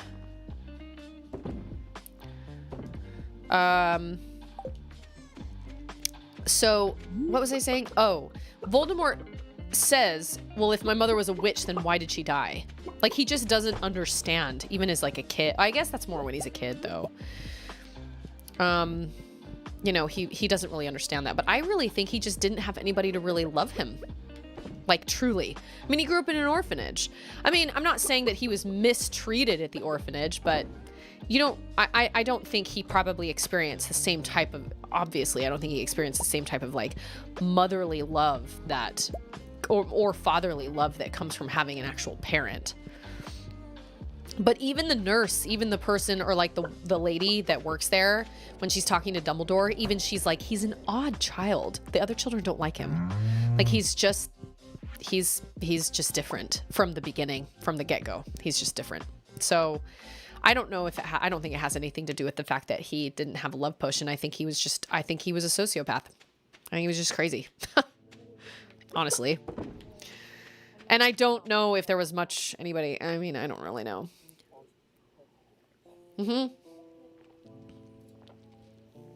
Jordachi for the username. It's a long, weird story how that happened. Well, I'm here for the long haul.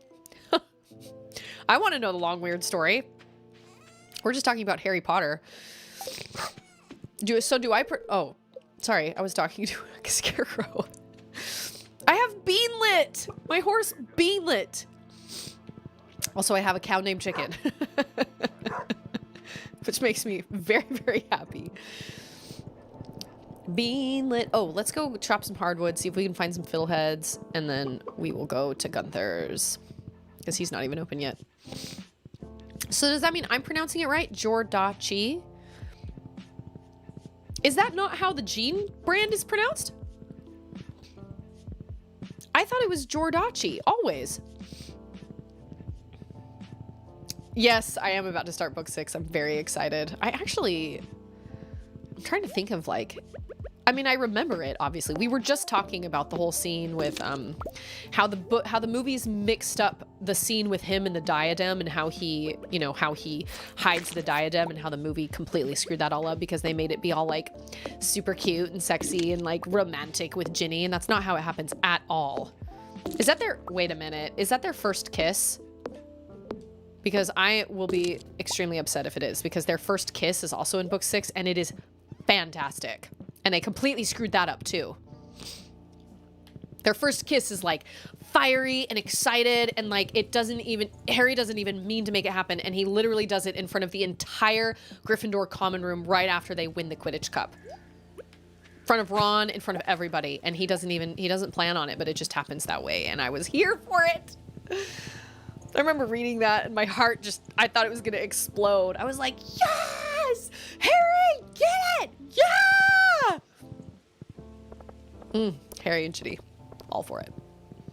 Or Jorda. Okay, well, that goes to show you. I've been calling it Jordachi. Like, literally all my life. So, that's cool. I'm really proud of that. Way to go, self. I've even, like, purchased those jeans for Charlotte, and I had no idea. All right, Gunther, I'm about to give you a diamond, dude. Do you have any idea how much money I'm giving up by donating this to you? You better give me the key soon. I need to go hang out with my man Krobus. Did you know you can make Krobus your roommate? You don't have to marry anybody. You can hang out with Krobus. I don't know how that happens, but I know you can do it. You don't marry him. Oh, do I have a frozen tear? Oh, I have a frozen tear for you. I really love this. How did you know? I think I've given you 3. So that's how I knew. I feel like the actors looked like they had a really big age discrepancy on screen too. Yeah, it's true. I feel that way. She looked a lot younger than him. Or did she look older than him? Gosh, it's been so long since I've seen that movie. I can't remember. But like Harry's not on the Quidditch team anymore, and he's in detention with Snape, I think. He's in detention with Snape, and he's really angry and salty about it, and he's really mad, and he doesn't feel like, you know, he leaves. I think it's the detention after he slit Malfoy open, actually. Because they take him off that's right. Because they take him off the Quidditch team because of that, and he has detention with Snape anyway. But yeah, so he runs to the Gryffindor common room, and he asks the fat lady, he goes, what happened? And she goes, you'll see. And so he comes inside, and this whole explosion of sound, and they're like, Harry, we won! And Ron's super excited, and everybody's crazy. But he's not looking for Ron. He's looking for Ginny. And in front of the entire common room, they're all like, everybody's partying, and he sees Ginny across the room, and she comes running to him, and there's like fire in her eyes, and her hair's flying behind her. And when they meet, he just kisses her in front of everybody, and the whole place goes completely silent. Oh, okay, get out the way. Hi, hello. Okay. Anyway. Oh, I forgot to add my eggplant. It's great. Oh, geez. Well, yeah. I mean, I just feel like they didn't do Ginny they just kind of did her wrong anyway, because in the books she has so much personality, and in the movies she just doesn't.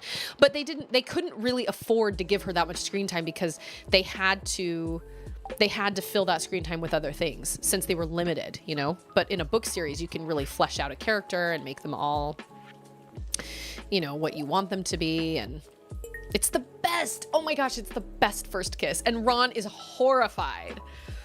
And then without even really saying anything, he just looks at Harry and he just goes, like, all right, fine, if you must. And Harry grabs Ginny's hand, and they run out of the common room, and they run up to some deserted classroom or something. I don't know. And then it says something like, maybe they would talk about the match. Oh, it's so cute. I love it. Oh, I love everything about it. That's how you do it. Less than I would have guessed for sure. Wait a minute. They were 32 when they filmed that scene? Or they're 32 now? I don't know. Oh, Ginny. It was such a great scene. One of my favorites, really.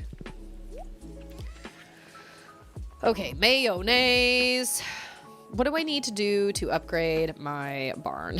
You think Robin is like, are you serious? I just finished building you a barn. And now, or maybe upgrade my coop. How do you upgrade your... what do you need to do to get goats, and what do you need to do to get pigs? Can you get pigs already? I need to go talk to Marnie.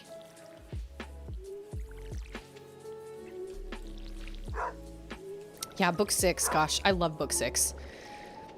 The more I talk about it, I think it's slowly becoming my favorite. Tell us about you and Anders' first kiss. Me and Anders' first kiss happened on my doorstep after we had been standing on the doorstep for literally like an hour talking and kind of doing the whole, like, we weren't ready to say goodbye to each other, but we weren't going inside either because he kept saying he had to go. But realistically, we both knew we were just going to stand there on the doorstep. And, okay, goats require big barn, big coop. Oh, deluxe. Oh, I forgot there are like 3 versions. Okay. And his poor friend sat out in the truck and just waited for us to just stop. He just waited for us waited for Ander to finally get the guts up to kiss me. He literally sat there for like an hour. I felt so bad. It wasn't quite as like romantic as that is a true friend. Can Ander tell it from his perspective? Possibly. To be honest, he probably doesn't even remember. Because Ander Ander has a worse memory than I do. I remember standing on the doorstep and being like, when is he going to kiss me? And realistically, I should have just done it, but I didn't. But I remember thinking, when is he going to kiss me? He should just kiss me. He's not leaving. He should just leave, or he should kiss me. But he never did. And then finally he did it. It was one of those kind of quick grabs of like, he just suddenly got the energy, or the energy, finally got the, the guts and just kind of like went for it. It wasn't like intense or violent or anything. It was just sudden. But his poor friend just sat out there and just waited to call Andrew his room. No, because he's putting baby down right now.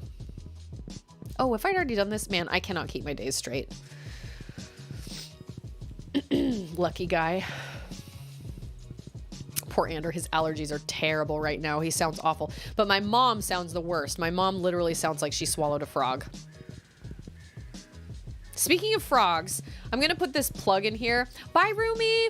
See you later, Cupcake. Thanks for the subscription. As always. I'm going to put a plug in here for Over the Garden Wall. Over the Garden Wall was a very unique viewing experience, but I thought it was great. If you're into kind of different, slightly odd cartoons that are kind of reminiscent of like old cartoons, like ye oldie cartoons, it's right up your alley. I really liked it. I thought it was great. Little spooky, great for this time of year. Autumn, Halloween, kind of spooky, but not so scary. There's some spooky imagery.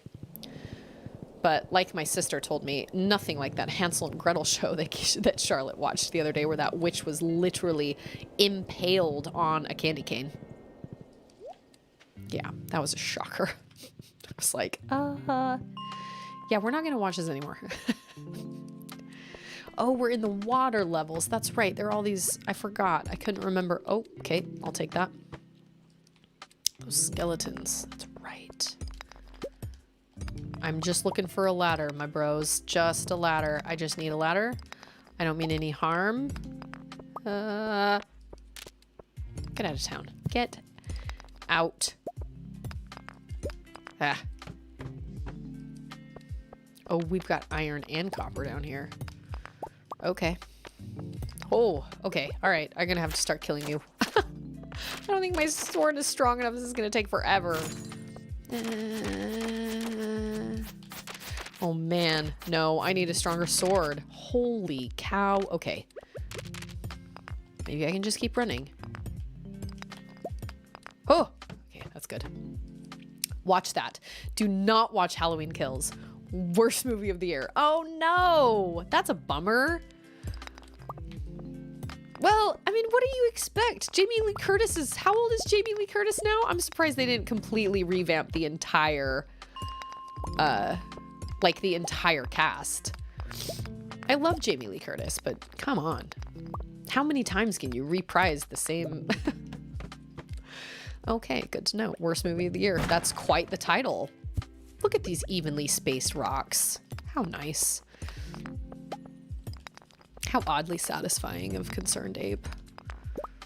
I am finding ladders. I want to get to the gold. I'll admit it. I want to get to the gold. Oh, no. Ah. Dang it. Dang it, dang it, dang it, dang it. Ah. Oh no, bats everywhere. Oh gosh, my life is low.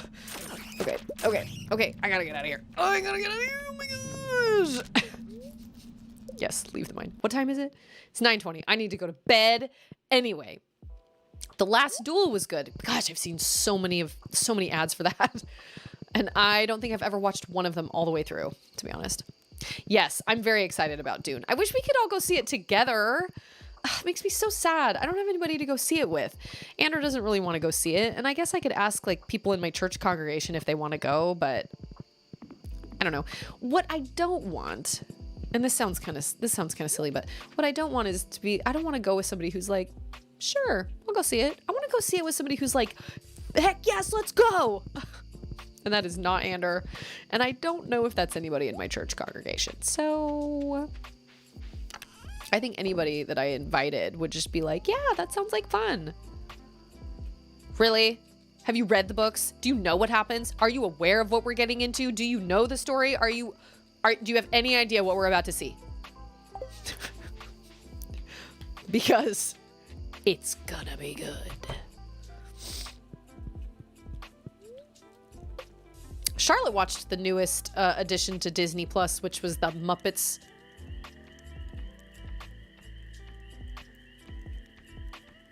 Oh my gosh, I got a fairy. Is that my corn? Thanks, fairy.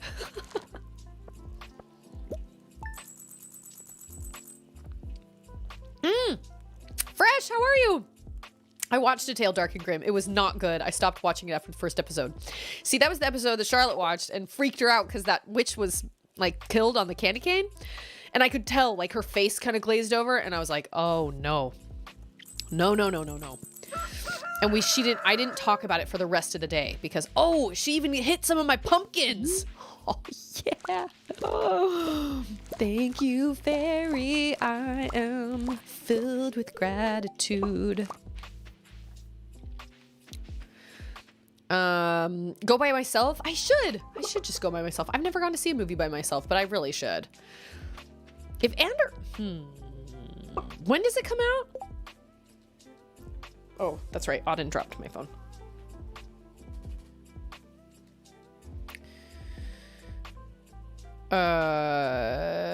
Comes out in 2 days in theaters, but it comes out tomorrow on HBO Max.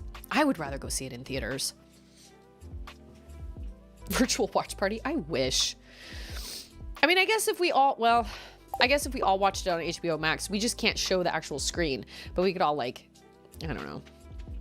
I'd rather go see it in theaters, honestly. So cool. I'm so excited. Those worms. A maker. Oh, feels like you got some muscle. Really? No. What's his name? Jason Momoa. There's a snack if I ever saw one. Corn. I feel like I need to give somebody a pumpkin. Don't I need to give somebody a pumpkin? I need amaranth. I feel like I do need to give somebody a pumpkin. What time is it? It's the 7th? Wow, really? I guess I should probably plant more of those pumpkin seeds. Comes out tomorrow. Maybe I will just go alone. Get myself a giant thing of popcorn. Sounds amazing. Giant thing of popcorn and some Dr. Pepper by myself. I'm the kind of person that will walk into a movie theater and be like, "Are you guys excited? Because I'm excited." That's me. Can you guys see that? Not like to the whole theater, but just like go sit next to people and be like, "Are you so excited? Because I'm so excited." And I can't tell if people like that or if they hate it. I don't know. I think it depends on the person. Man, that fairy. She sure sped those things up for me. Thank you. Corn keeps producing, right? My drug is popcorn, soda, and gummy bears. Ooh, it's a good combination. I haven't had movie theater popcorn in years. Gosh, it's been so long since I've been to the movies. Who has time to go to the movies? I don't have time to go to the movies. I'm making mayonnaise.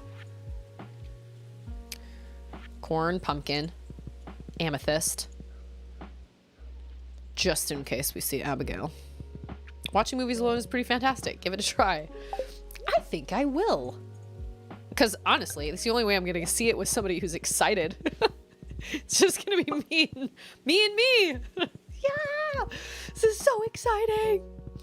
I love it.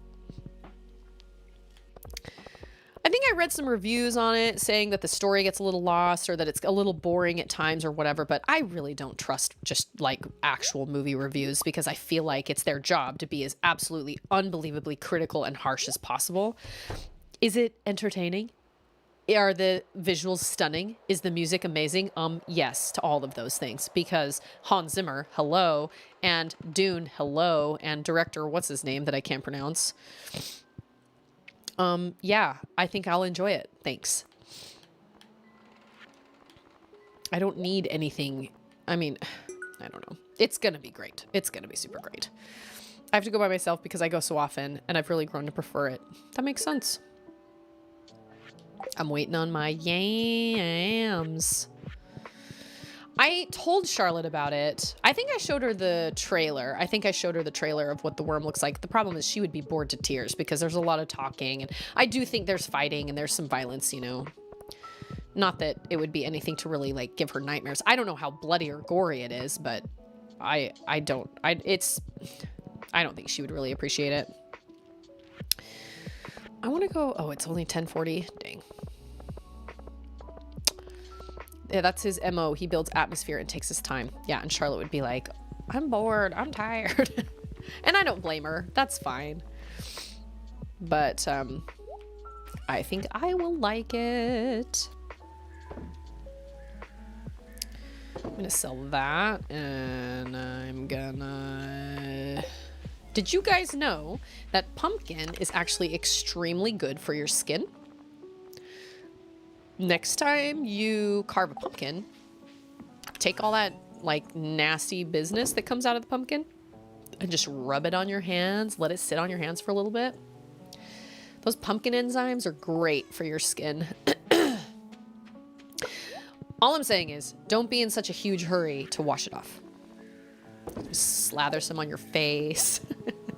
They make pumpkin enzyme like peels and masks and stuff. The pumpkin is really good for your skin. And it smells good.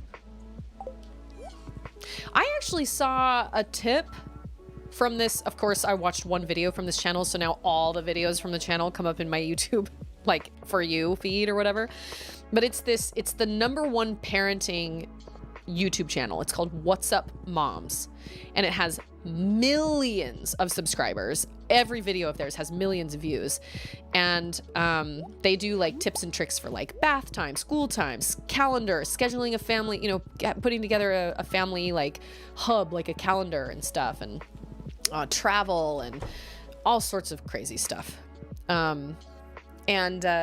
She showed, if you're carving pumpkins with kids, take an egg beat or like a hand mixer and stick it inside your pumpkin, and it gets all the nasty stuff, it gets it all off the sides and stuff, so you don't have to like do the scraping with your kids. I should bathe in some pumpkin spice latte.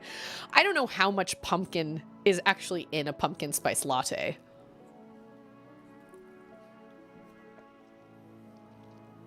My parents took me to Temple of Doom when I was 7 years old. You've been to the Temple of Doom? I don't know if you have awesome parents or terrible parents. No, my brother saw Temple of Doom when he was really little, and it also freaked him out. No, he saw Raiders of the Lost Ark when their faces melt. Yeah. He was horrified. And my mom was really mad at my dad. What? You took him where? She was really mad about it. 12,000? Okay. I sure don't have 12,000. Hey, the sun is coming out less and less these days. Wonderful. Okay. That's right. Because I buy enough pumpkin spice lattes that I could. Thumbnail? What time? What time was it? I gotta remember. 1:58.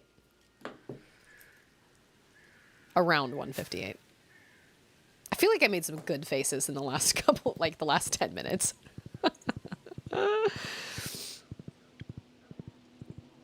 My thumbnails are usually me making some wackadoo crazy face. I don't know if that gets me more views or not. I have no idea, but better that than being serene and like, oh, I was going to talk to oh, dang, he's not there. Or his thing isn't open. The Guild of Adventurers or whatever doesn't open until 2. I need a bomb. That's really what I need. Can I make one? I can make a cherry bomb. I can make 2 cherry bombs. That is all. Okay. Well, that kind of helps. Kind of. Only kind of.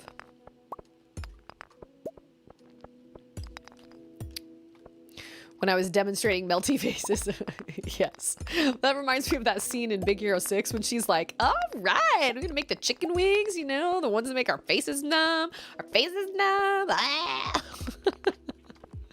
And he's like, yeah, okay, that's great. Bye, I guess. Yeah. For any of you that have not seen Big Hero 6, please do yourselves a favor and watch Big Hero 6. It is an absolute delight. One of the best Disney movies they have ever made, in my opinion. I don't know, Jordachi. Jordachi's the movie buff. I don't know if that's true for Jordachi, but I sure love Big Hero 6. Big Hero 6 is wonderful. Get out of town. Get out of town.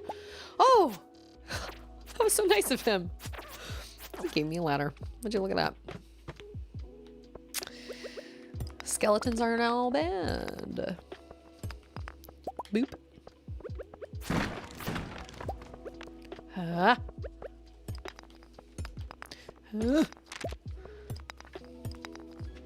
just want to get to level 80. Here we are. Oh, I got some fancy boots. Dark boots. Oh, the baddies down here. That's one you haven't seen? Oh, man. Okay, homework. You need to watch Big Hero 6 and let me know what you think because it is an absolute delight. It is so great. Oh, no, I just want gold. I admit it. I am super greedy. I just want gold. I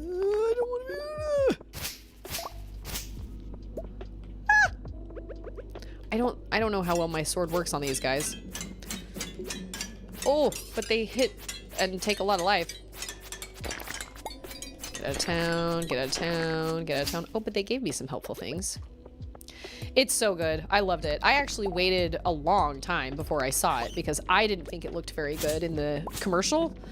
But my brother gave me such a hard time about that. He was like, Suze, you have to see Big Hero 6. It's a bunch of nerds that become superheroes. It doesn't get much better than that. And the animation is great. And Baymax is hysterical. It's one of my favorite Disney movies of all time, honestly. Ander is a little less... Oh, man, there's one of those shadow guys. Gee, dang it. How much gold do I have? I need myself some gold. Thumbnail deals. Enlarge your head. Okay. Enlarge your head twice the size in the picture and make your eyes 4 times the size. My problem is I don't have the right... What is this? We're finding more human remains? Okay. A bone fragment. Oh, okay, wait. I remember this. This is part of the upgrade that, or like the update that Concerned 8 put out a little while ago. That's right. You can get a bunch of bone fragments. Okay, all right. I don't have the right software to do that. I don't know how to like enlarge my eyes. You know what I have thought about though? I know there are, there's like a Snapchat kind of desktop app. I don't know if it's actually Snapchat, but you can actually put filters on your, I mean, I've seen people do it in streams. You can put filters on your camera. And I thought that would be really fun to do for like channel point rewards or bits or, you know, something like that. It's just one of those things I've just have not gotten around to. Because I have to sit and like watch a video about it and figure out how to do it. And it's just lots of, it's just time. But yeah, I've thought about that because I think that would be really fun. Let's go see if he can give me a stronger sword. For a price, obviously. Okay, hold on. Okay, disappointed granny. Rumi's the one who started this, and he's not even here. That's so funny. I have actually never done disappointed granny before. I'm probably gonna regret this. I'm gonna regret this. Okay, we're gonna do this artwork. I'm a disappointed granny. I need a new sword. Get me a new sword. This sword isn't good enough. What? What are all these swords? How much? Wait a minute. 9 to 17 damage. I don't have a lot of money. I need you to help me out. I'm an old lady.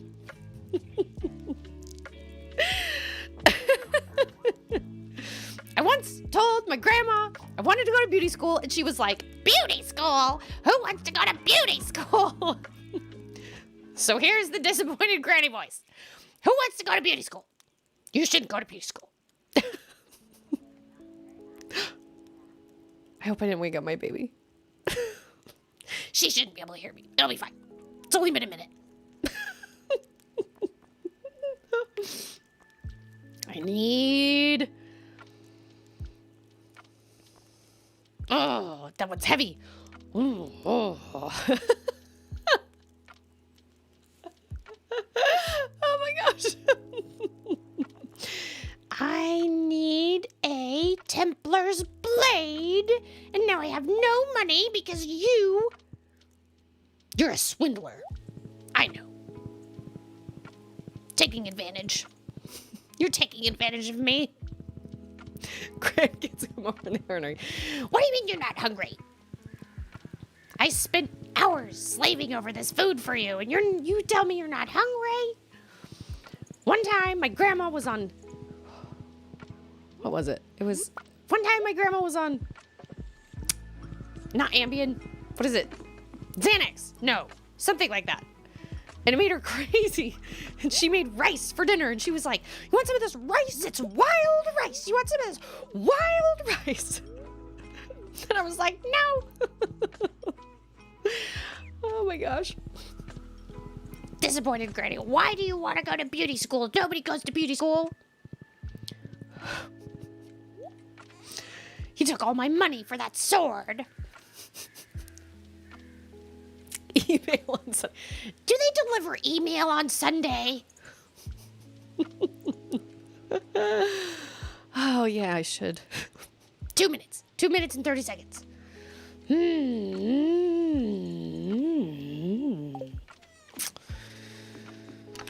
don't even have a kitchen. I don't have a kitchen. I don't have grandkids. Can't cook for my grandkids without a kitchen. I need to give this pomegranate to Elliot. I don't know why I'm so angry. What do I have to be angry about? That man. Okay, it's been 3 minutes. That man, he swindled me. No, his swords are just expensive.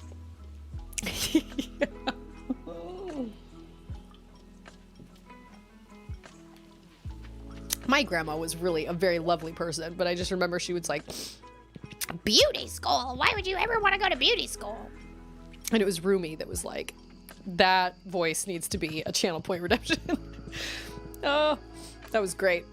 It was like Wicked Witch of the West meets... I don't even know. Oh, that was great. Did I water my plants? I don't even remember. I guess I can sell that cutlass, can't I? Oh, that reminds me. I think he's open really late. Let's sell some of my old, like, weapons that I don't use, like this lame slingshot, this lame sword, and this lame wooden mallet, and this lame femur. I mean, I ask you. Let's go back. What channel is The Netflix. I had a client who used to call it Netflix. You know, I was watching that show on Netflix. Or the YouTubes. I'm trying to get you on the YouTubes, and I can't get you on the YouTubes. The Facebook. The Facebook, the Netflix. I have enough chicks. Oh, chicks. For like 10 minutes of Granny. Oh man, it's exhausting. It actually makes my cheeks hurt really bad because it just makes me smile. Which is actually a really great problem to have if you think about it. Greetings. Yes, okay. I want you to take my cutlass. And take my femur. No, not my femur. I mean this. Take this biggest femur I found. Combat boots, wooden mallet, and a rusty sword. Well, I got like zippity zap for all that stuff, but okay. Come back when you got something to show me, kid. What does that even mean? Oh, I was gonna sell you my... Oh, does he not take the... Oh, apparently he doesn't take slingshots. Okay, that's fine. That's cool. That's fine. I really need to organize my business. Not like that. Nope. I want my sword here, and I want my pick here. And this here. Whoa. Yes. Kind of? Yes. Yes. No. Scythe, I don't use as often. Typo got weird. I have like 10 chicks for the 10 minutes of gray. Oh, I have enough chicks.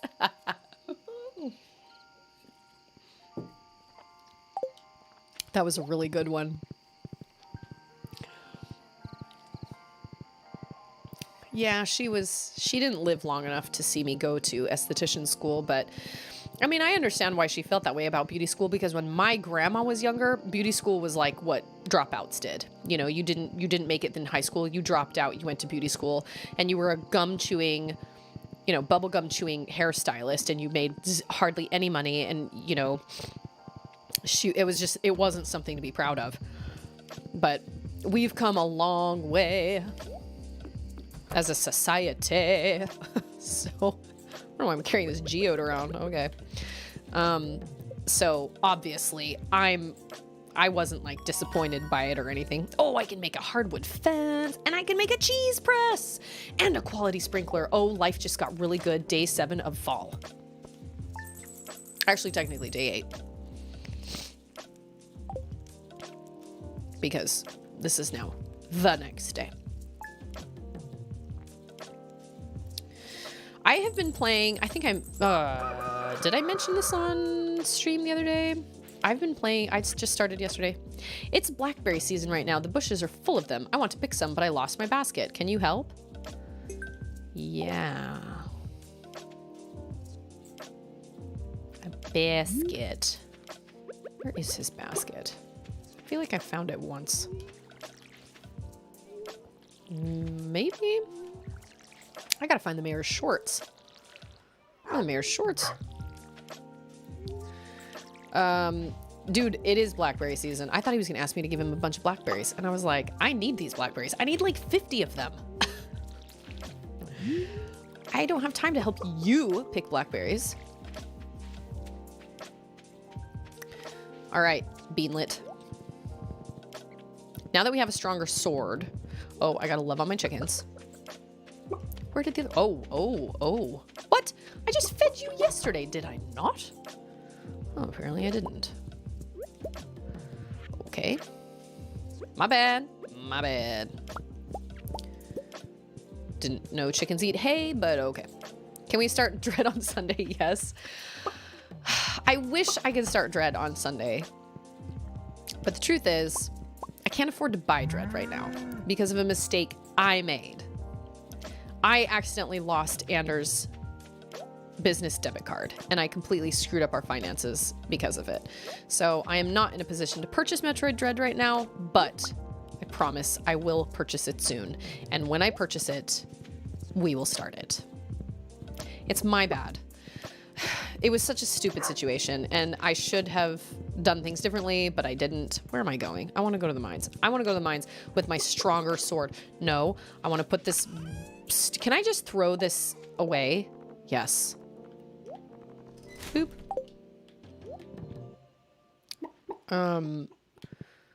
8, 10. Okay. For what? I gotta be friends with Marnie? I can plant a ton right there. OMG, get your chickens some grass to eat. They eat grass? I thought they just ate hay.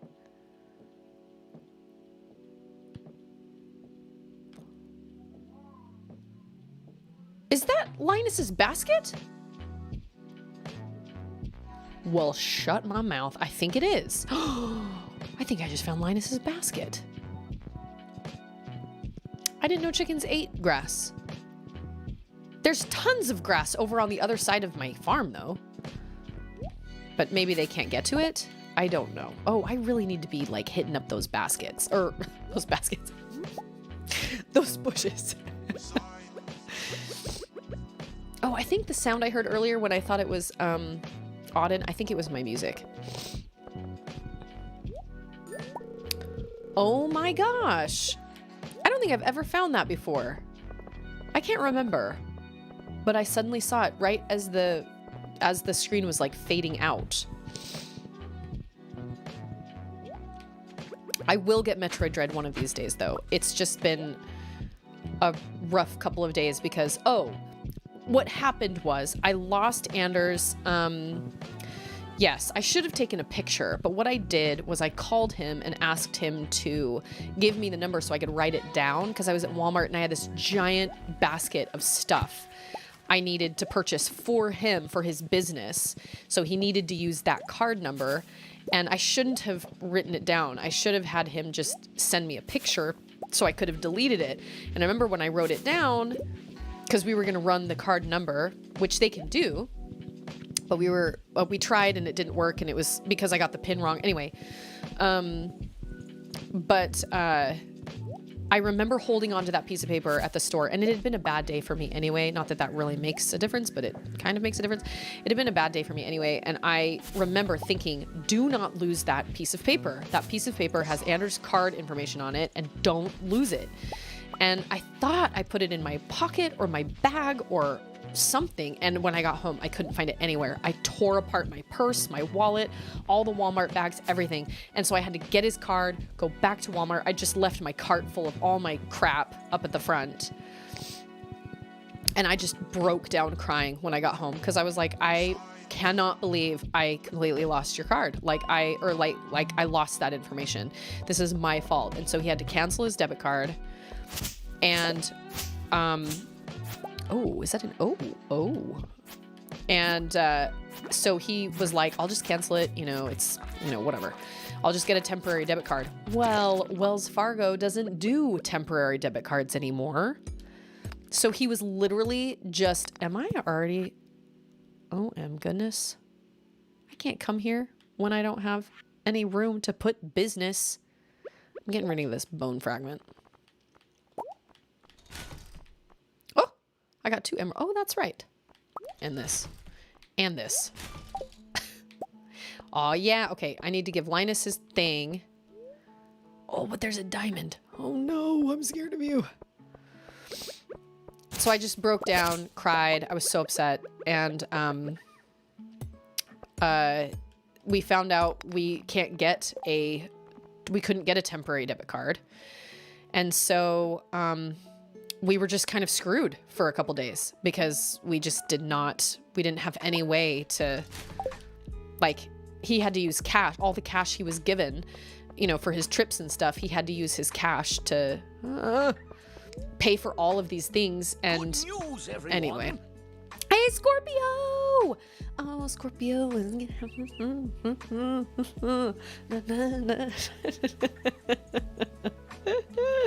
gonna do this.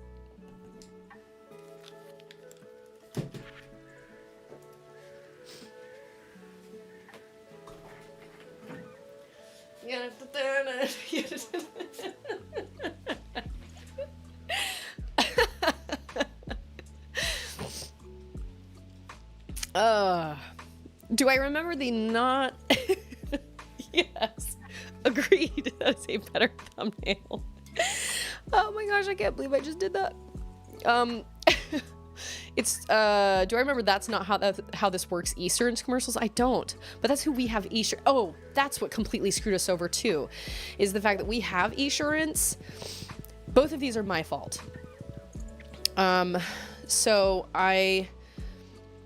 Scorpio, how are you? Today was the first day of your little girl's daycare. How are you holding up? You okay? Is everything okay? So he couldn't get a temporary debit card, so he's had to use cash for everything. So he couldn't put that cash into his account. And then he was also like, he's got two accounts. He's got his business account and then our account. And then we do have insurance, and we pay our insurance we pay 6 months at a time. And I remember checking his email and being like, okay, when is this insurance payment coming out? Because it's like an $800 payment or whatever. And we need to know when that's coming out. And I checked his email, and I swear up and down, I mean, I have to recheck it, but I swear up and down that at the time, I thought it said it was coming out in November, but it came out a couple days ago when we were already struggling because he didn't have a debit card. So he had to use a lot of our checking account to pay for a lot of these things that he would have normally used the money in his business account. So anyway, that was my bad too, because apparently I missed the date. I somehow read it wrong. Ugh, I was so frustrated. So all of our financial woes right now, and actually the more Andrew and I have talked about it, he was like, you know what? This happens every October. Every single October, we always find ourselves like, oh crap. And like, we'll be fine and everything's fine. But he's right. Every single October, when that insurance payment comes through, we always are like so surprised. And I was ready for it this year. At least I thought I was, because I told Andrew, I said, I checked. I made sure that I double checked when it was going to come out, and apparently I read it wrong. So I'm super frustrated. So that is why I don't have Metroid Dread, because I made stupid decisions and I'm not in a position to buy it right now. But it will happen. I promise. Move out the way, Lewis. 11 out of 10 dancing stylings.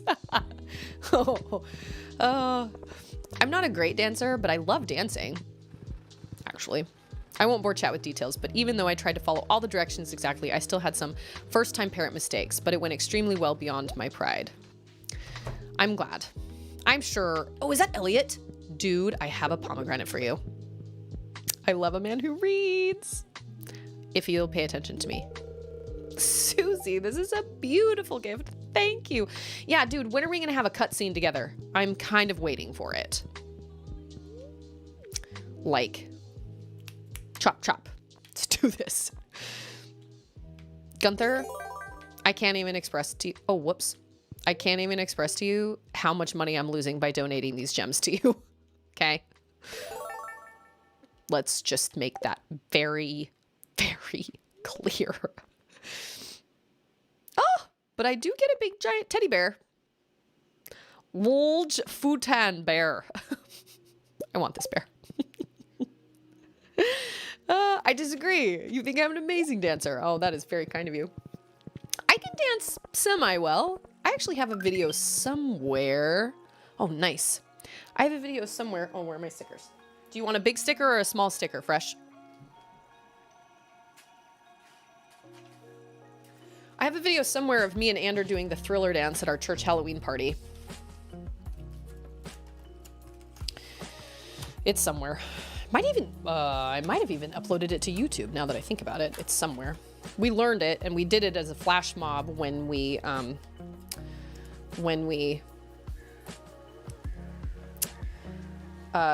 chaperoned a youth dance when we were younger. I'm gonna go put my bear in my house. Oh, Maru likes diamonds, doesn't she? I mean, what girl doesn't? Is that... Oh, wow, Susie, this is spectacular. You're welcome. You're welcome. I can copy dances pretty well, but I can't come up with dance moves really on my own. But when I go to an actual dance, I can throw down some moves, but not like amazing. But if I'm given dance moves to follow, I can usually kind of, I can throw some dance moves down. I used to do Just Dance all the time. I liked Just Dance. I really try not to be like that classic white girl dancing. I really, really try. I think I look better than that. Because what's that video of that girl that's she's teaching like the how to dance at a club? I can't even do it with a microphone in front of my face, but It was a Vine, or it was originally a video. And she was like, hi, I'm so-and-so, and I'm going to teach you how to throw down some moves at the dance club or whatever. And she's just like,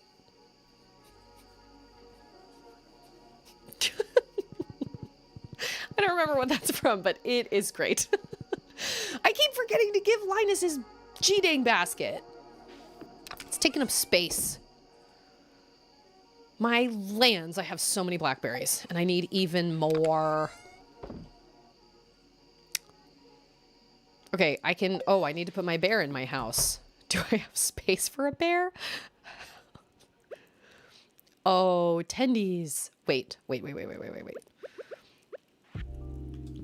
If I move this chair, oh, no. No. There we go. Move this chair here. Oh, there. And then I move this. No. And then I move this table over here. Then I can put my bear here. Is that a fire hazard? Probably. That's okay. Where's my teacup? I don't drink tea, but okay. Hey, bye, Michael. Thanks for being here, my friend. What is that? Is that an owl or a bat? That was weird. Wait a minute. Fall foraging? No, I already did fall foraging. Okay. Emerald, diamond, mayonnaise. I need mayonnaise. Scorpio, I think your little girl is going to do great. I actually really wish we would have put Charlotte in some sort of, I don't know, daycare or something earlier, because she had such a hard time adjusting to school because she was never, ever in any sort of social situation without me. And I really, really, really wish that we would have, put her in like something. Even if it had been like 4 hours a week or something, like a Mother's Day out or something like that, because she really struggled being without me. That's what I kept telling myself last night today. Yep. I mean, ultimately, 1 week from today, we are holding the Stardew Valley Fair in the town square. It's the biggest event of the year, drawing people from all across the country to see our humble town. If you'd like, you can set up a Grange display for the event. Just bring up to 9 items that best showcase your talents. 9 items. I feel the guilt of working from home and not watching her myself. I would imagine that is a really hard, that's a really hard emotion. I was just thinking about that the other day because Rumi and Chandra both work from home. And I can see how, and 5Kez is in daycare, and I can see how he's almost 1. He'll be 1 in December. And I can see how that would be really, I can see the guilt that comes with that, because you're like, well, I'm home. Like, I should be watching my kid, but I'm working, but I should be able to do this. You know, I should be able to do both of these things. But the reality is, depending on your job, obviously, like Ander couldn't just watch Auden by himself and work here. I mean, not that he can work from home anyway, but like the stuff he does, like all the emails he has to answer and all the things he has to do, he could not do those things. He couldn't do that and watch Auden at the same time. It's just, that's just not how it works. I do think there are times though, like there are some families in our church congregation who are putting their kids in daycare so both parents can work. But I do think in certain circumstances, some people haven't quite, and I'm not saying this is your circumstance, and I'm not saying, see, look, there's plenty of grass over here. They can eat this grass. They're fine. I need to go give Linus his basket. Get it out of my inventory. And make mayonnaise.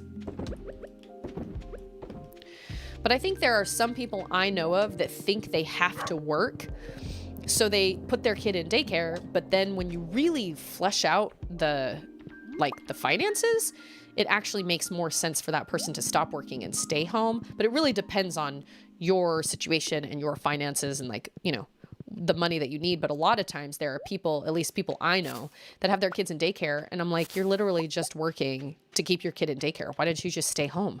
But I also understand staying home is hard because I have a really hard time staying home. Sometimes I wish I had a job I could get up and go to.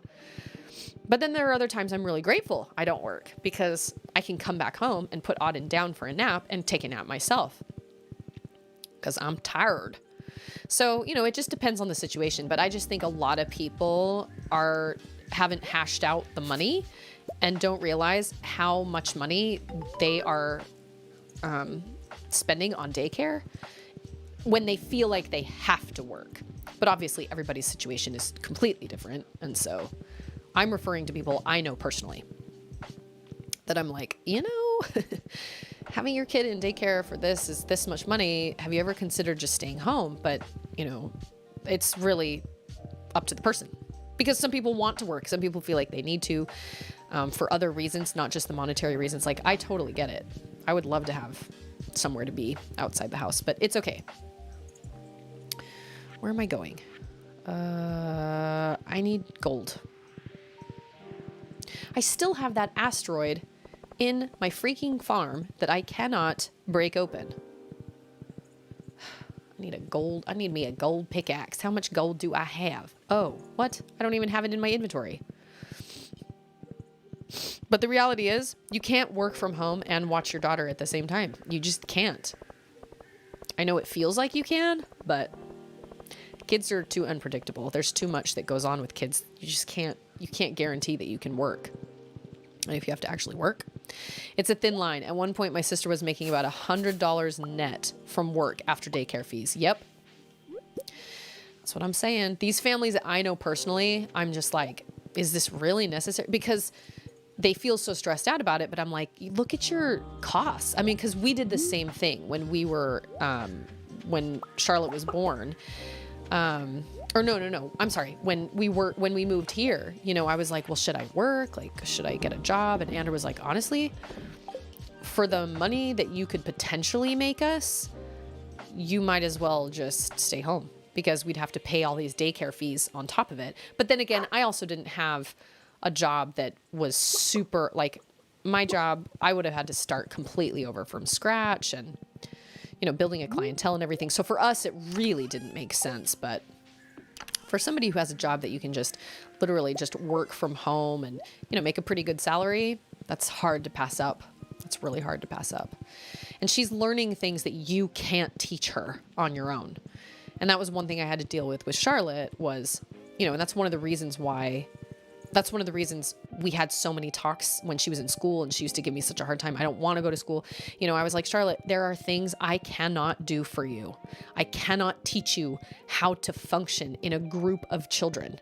I cannot teach you how to behave around a lot of kids your age. I can't teach you how to do those things. You don't learn how to do those things unless you are in that environment already. And you're not in that environment at home.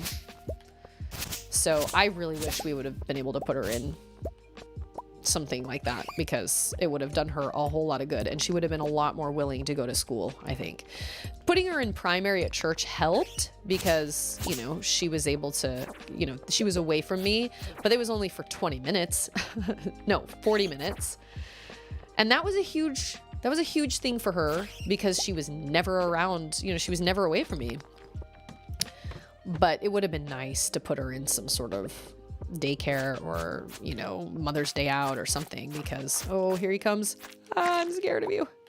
Oh no, you're stuck behind rocks. I hope there's not a ladder beneath those rocks. Oh shoot, there's another one. Get out of town. Ha, ha. Oh, he gave me a ladder. Yeah. I want gold. But I don't want to die. It's so hard though. It's so hard because realistically, there really is a big problem with childcare in this country because there is no way, because realistically, there are so many people who cannot afford to put their kids in daycare. And so they can't afford to work because they can't afford to put their kids in And so really the core problem is the fact that we just don't have the resources we really need for parents to be in the workforce, namely mothers. Because for guys, it's a little easier, you know, there are stay-at-home dads. Obviously, there are a lot more stay-at-home dads these days than there used to be. But, oh man, I am getting my butt kicked. But, you know, there's a major problem in the United States with childcare or elder care. I mean, think of like my mom, you know, lived with us, and, you know, I wouldn't have been able to afford to pay for care for her. So it's a big problem. It's like, congratulations, you had a kid. Now you have zero support and zero help from anybody until they are 5. And then you can put them in school. And that's really messed up. That sucks. That is not ideal. I didn't want... What did I just get?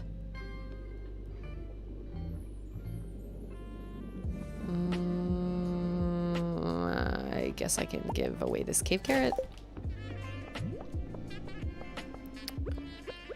There should be some sort of, and I know this is easy to say, but there should be some sort of like stipend or something that only parents get to be able to put toward daycare costs or whatever, so they can work. I would love to work part-time somewhere. Even if I was working part-time at like Chick-fil-A or something, just to work like a couple hours a week or something, that would be so great. It would make me a better mom.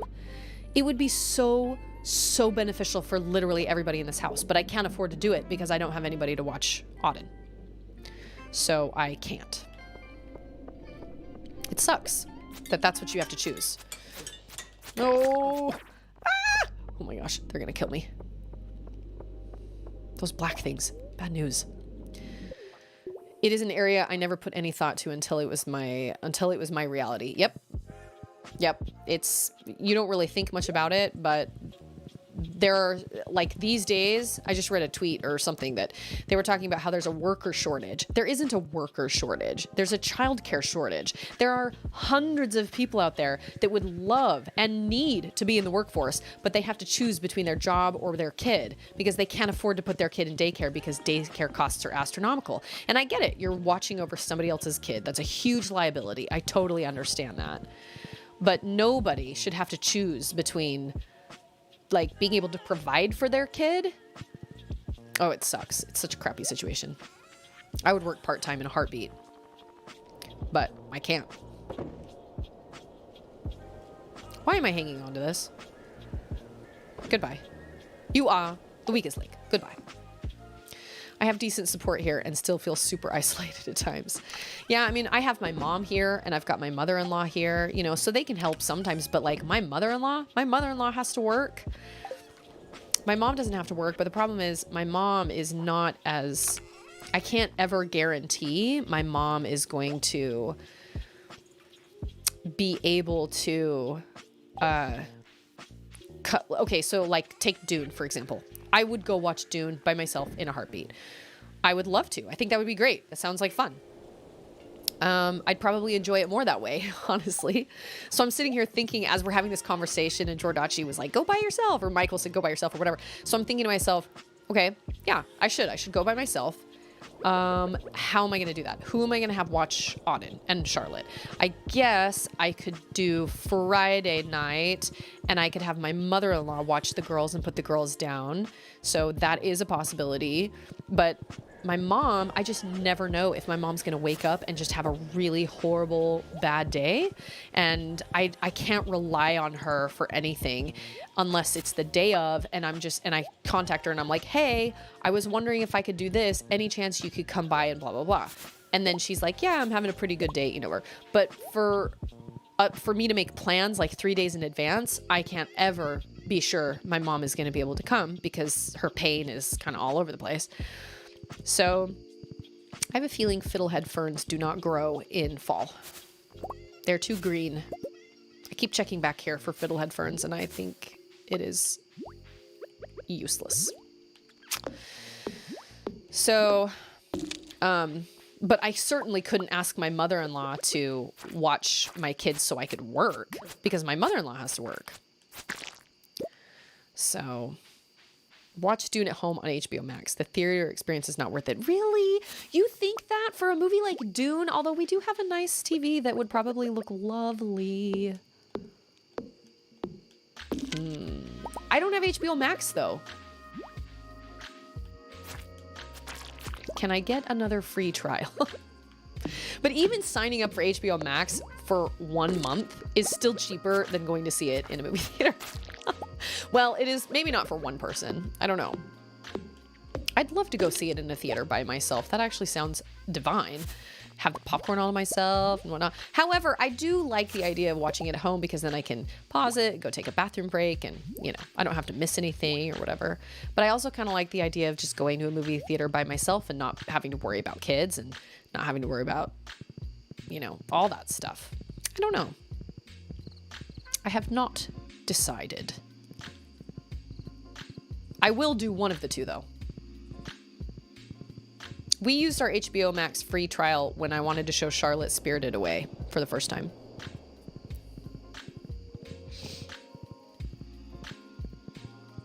And it was great, and she loved it.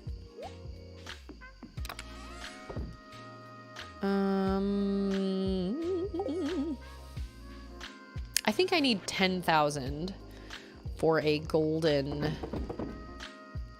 what's a Kerjigger, whatever it is, pickaxe. I'm gonna take this gold to bed with me. Sleep with my gold.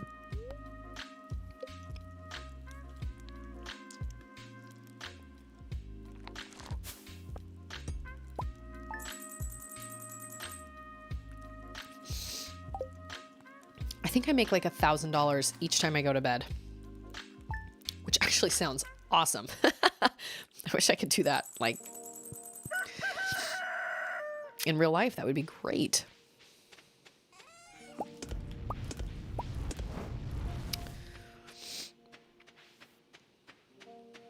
I wish, yeah, I don't know. It's hard. I wish my mother-in-law didn't have to work too. That sucks. That sucks on a whole different level. Like, she was married to my stepfather-in-law, my ex-stepfather-in-law for years, who was working on his retirement. But then when they divorced because he was a pretty terrible husband, you know, she was left with nothing. So he's taken care of, like, he's got his retirement and she has to work.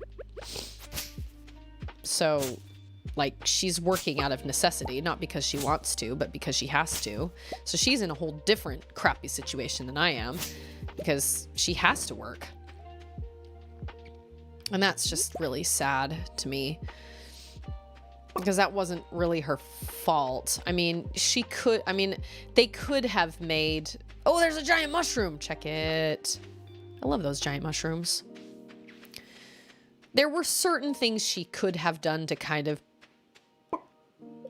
well, I don't know. Nobody expects to get divorced, so, like, I get it. But she gets pretty emotional about it whenever she talks about it. She used to talk about her ex all the time, but she's kind of stopped doing that, which is kind of nice because it was always one of those situations where I was like, okay, I don't really know. They were out of Dr. Pepper at the cafeteria and I got diet. Oh, I have regrets. I drink Dr. Pepper Zero Sugar. Tastes just like the real thing, but it's not. Science.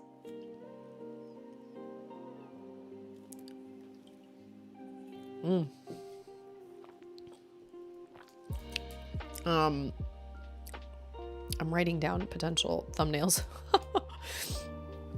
Yeah, that general situation is common. I have a similar type issue, and that's why we just went on our own route aside from family. Yeah, it's hard, man. This life is hard, and there are so many things that could be improved, you know, in the country and the way things are done, but it just isn't. And a lot of us are left with no choice.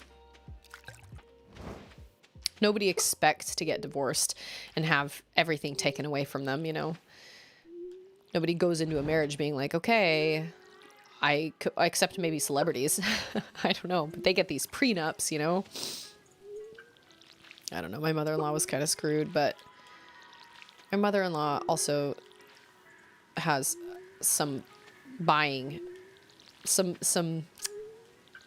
she has some spending habits that are not ideal, that she doesn't see as a problem, but they are a problem. And so that does pose a problem. She doesn't think so. And she comes up with excuses as to why she does that or why that is a thing or whatever. But the reality is there are certain things that she could do to make her financial situation a little bit better. But it doesn't matter how much we talk to her about that. She just doesn't see it that way. So, you know, whatever. We've done what we can. Ultimately, it's her decision. Can't make anybody do anything. But, you know. Okay. I guess I still need gold. So I'm grateful I have the support here that I have, but I'm certainly not in a position to actually be able to work, you know? Whereas my mother-in-law would, you know, I think we would switch if we could, like if she could stay home with Auden, you know, stay home with the babies or stay home like with the kids, and I would go to work, you know, but that wouldn't give her any monetary gain because I'm not going to give her my money. I'm not working for her. I would love to pay her something for her time, you know, to come here, but I certainly couldn't pay her what she would make it working at like a daycare or whatever. She also has a very interesting, oh yes, there is. She also has kind of an interesting, very specific skill set with her being a seamstress. She's kind of limited on the things she can do because she really wants to do what she's good at. And I don't blame her. I think that's great. You know, what do they say? If you do what you're passionate about, you never work a day in your life. So, you know, like I get it, but it's just hard because she has a hard time finding, and ultimately, realistically, what would serve her better is if she could start her own business and do something, selling something online. But the problem is she has zero business savvy, or business sense, and she doesn't have great customer service skills. She gets very, very anxious and frustrated with people, which I don't blame her in the slightest. But if you're going to start a business, you kind of have to have customer service skills.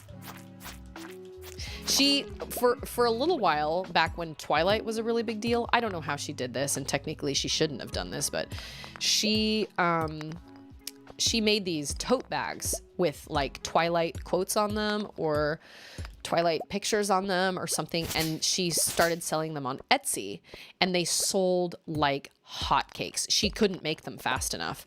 She was making tote bags constantly and selling them, but people were so nasty to her on Etsy about when they were going to get their orders and when this was all going to happen and whatnot, that she finally snapped at a couple of them and said some really awful things to them. And so her business kind of went kaput, because not that it would have been able to carry on for much longer because it was copyrighted stuff, but you know, she doesn't have the customer service. So fleetingly, I'm like, well, I could do the customer service, but I think, no, do not go into a business with your mother-in-law. I wouldn't go into a business with my mother-in-law or my mom. I love them, but I just wouldn't do that. That's doing all of us a disservice because we would just hate each other. So, you know, it is what it is. If she could come up with a way to do a personal business and not have to deal with the customer service side, or have somebody else deal with the customer service side. But in order to do that, you have to hire people, or you have to go in as a partner with people or whatever. Well, and quoting someone else's copyrighted material without paying royalties. Yes, like the whole thing was with, it was a Channel Point redemption. I have a bunch of stickers here, so I can put them on my face. For any of you that want to have me put them on my face.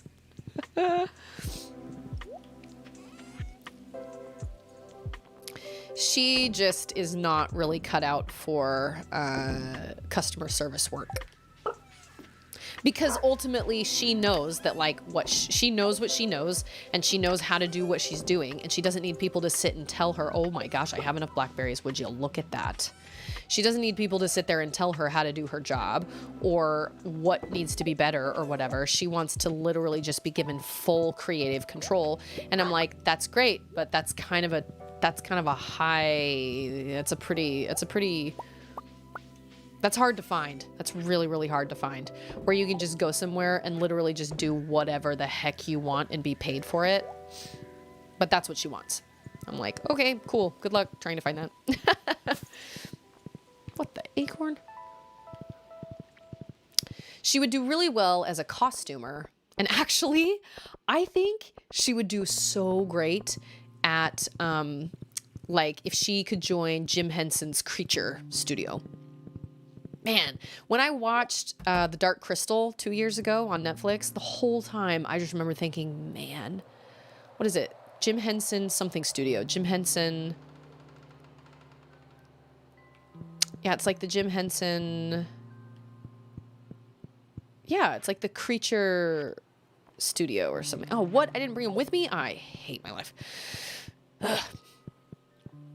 Creature Shop? Maybe that's what it's called. Anyway, she would do great there because they would make the weirdest things and her costuming skills would come in so, she's so talented. But you gotta, live in LA? I don't know where the Jim Henson Creature Shop is, but it would be so cool for her to, work on something like that. It would be such a great, great thing for her, but not from Utah, unfortunately. And not from home either. I don't think. Maybe. These days, I'm sure they've come up with ways for people to do it at home, with COVID and stuff. They must have. But those Skeksis costumes and stuff, my gosh, the costuming people they need behind all that. That would be really, really cool. But something like that where she could kind of just do her own creative process and whatnot. But that's really, really hard to find. Foragers bundle. What else do I need? Salmon berries. And I need plums.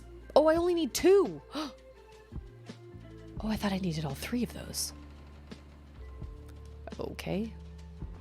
Whatever comes first then. My guess is it will be plums. My guess. I don't know. I could be wrong. Beanlet. How many plums do I have? I have some. Gosh, I've neglected all these people. Well, not all of them. I've given gifts to some of them. Mainly Elliot. Wooing Elliot. Okay, well now I can get rid of all my blackberry. Right? I don't need blackberries for anything else, do I? You'd think I would have all these memorized by now, but I do not. Crafts room. Wild medicine. Crab pot. No, that's fish tank. Boiler room. Treasure hunter. Blacksmith. Oh, I can't do the blacksmith though. I have gold. I finally have gold now. Oh, I need a fiddlehead fern for him. And a poppy. I think that lady with the pig sells poppies sometimes. No. I need 10 salmon berries for the children's bundle? What? Why? Okay. Get rid of all my blackberries. I don't remember. Oh, I have 1, 2, 3, 4, 5. Great. I have 5 plums. Awesome. Where do you get plums? Are they they're foraging? I think they're foraging items.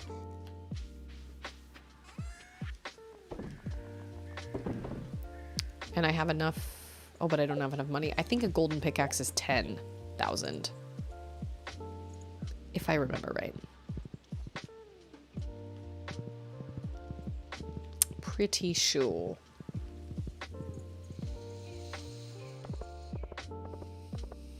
Running with Beanlet. Ander was like, have you gotten Beanlet yet? It's like, yes, I finally did. Oh. That's, hey, if you're taking a nap, wake up and go prepare yourself to meet your daughter at the bus stop. Not on Wednesdays, though.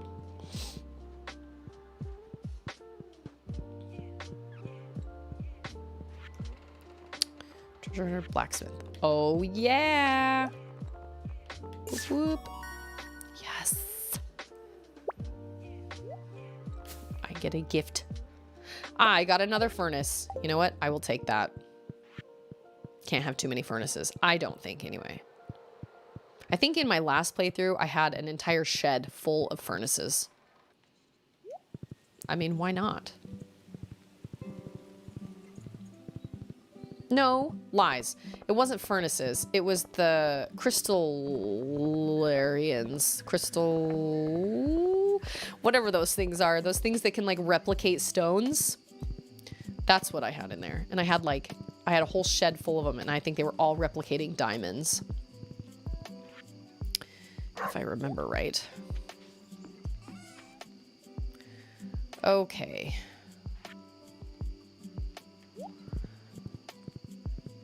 I do pray that you're gonna make it back home in one piece. Is there something dangerous, like outside your house? I certainly hope that you make it home in one piece. There's a frog. I'm actually about to sign off as well because it is almost 3 o'clock, and I guess I should probably just go to bed, shouldn't I? But I appreciate you being here, James, as always. I will definitely let you know. I will let you all know what I do with Dune. Okay, I don't have anything else to sell. It is time to go to bed. It's time to go to bed. Oh, you live in the lockdown state of New York. Oh, got it. I also understand why you want to take a walk. Dawn. Oh, Dune. I can read. I was thinking you were going, Dawn. You were yelling the name Dawn, and I did not know why. Dune. Oh, my goodness. Oh. 1702. When did I start making, like, the good money? Also, when do I get to go to that cool island? When does Willie fix his... I need to go talk to Willie about that. I haven't even been in his fishing shop in forever. Because we need to get over to that island. I don't know if any of you have seen the island. It's a cool island, actually. Okay. Yes. Dune. I have some... I am very proud of myself. I have some thumbnails to choose from. Like I said, I was told that the thumbnails don't really matter on Twitch, but I don't think that's true. I think if people are, you know, browsing your channel and they're interested in, you know, they seem interested in your channel and they see that you have some engaging looking streams, I think they definitely click. So I don't know. I have to do it for my YouTube, so I might as well do it for Twitch too. Whatever, man. Well, as always, thank you so much for being here, you guys. Thank you for chatting and giving me such a great stream today. It's been fantastic. I love all of our conversations. I love what we talk about. I love discussing movies with you guys and books with you guys. And hopefully, no spoiling Dune. I will watch it sometime. I haven't decided exactly what I'm going to do. But oh, Scorpio, I know you're having kind of a rough. I have 100 channels to choose from, and I always watch yours. That is very kind of you. I try to be as engaging as possible. I love people, so that's why I'm here. This fills my bucket. So if I can fill at least one of yours, that makes it all worth it to me. I enjoy myself tremendously. So, any of you that are having a rough day, like Scorpio, I wish you the best. You know, days, you know, getting to be almost over. I wish you the best, really. And I'll be back on Sunday night at 7:30. And everybody have a good rest of your day, a good rest of your week. I don't think there's any like holidays or anything coming up, right? Am I like making any? I don't think so. But I can't wait to talk about Dune, possibly. Not that we'll talk about it and spoil it, but I don't know. When you all see it before me, because I know you probably all will. No spoilers, but we'll talk about it eventually. And if I need to set up like a Dune channel on Discord, I can totally do that. And then anybody that wants to talk about it can go there and then people who don't want spoilers cannot. But I love you all. Seriously, I appreciate all of you. I appreciate your love and your support, and I appreciate you guys being here. Please, please remember how much you mean to me and how important you are. I love you all. I'm going to go and get my other baby girl from the bus stop. So I will see all of you next time.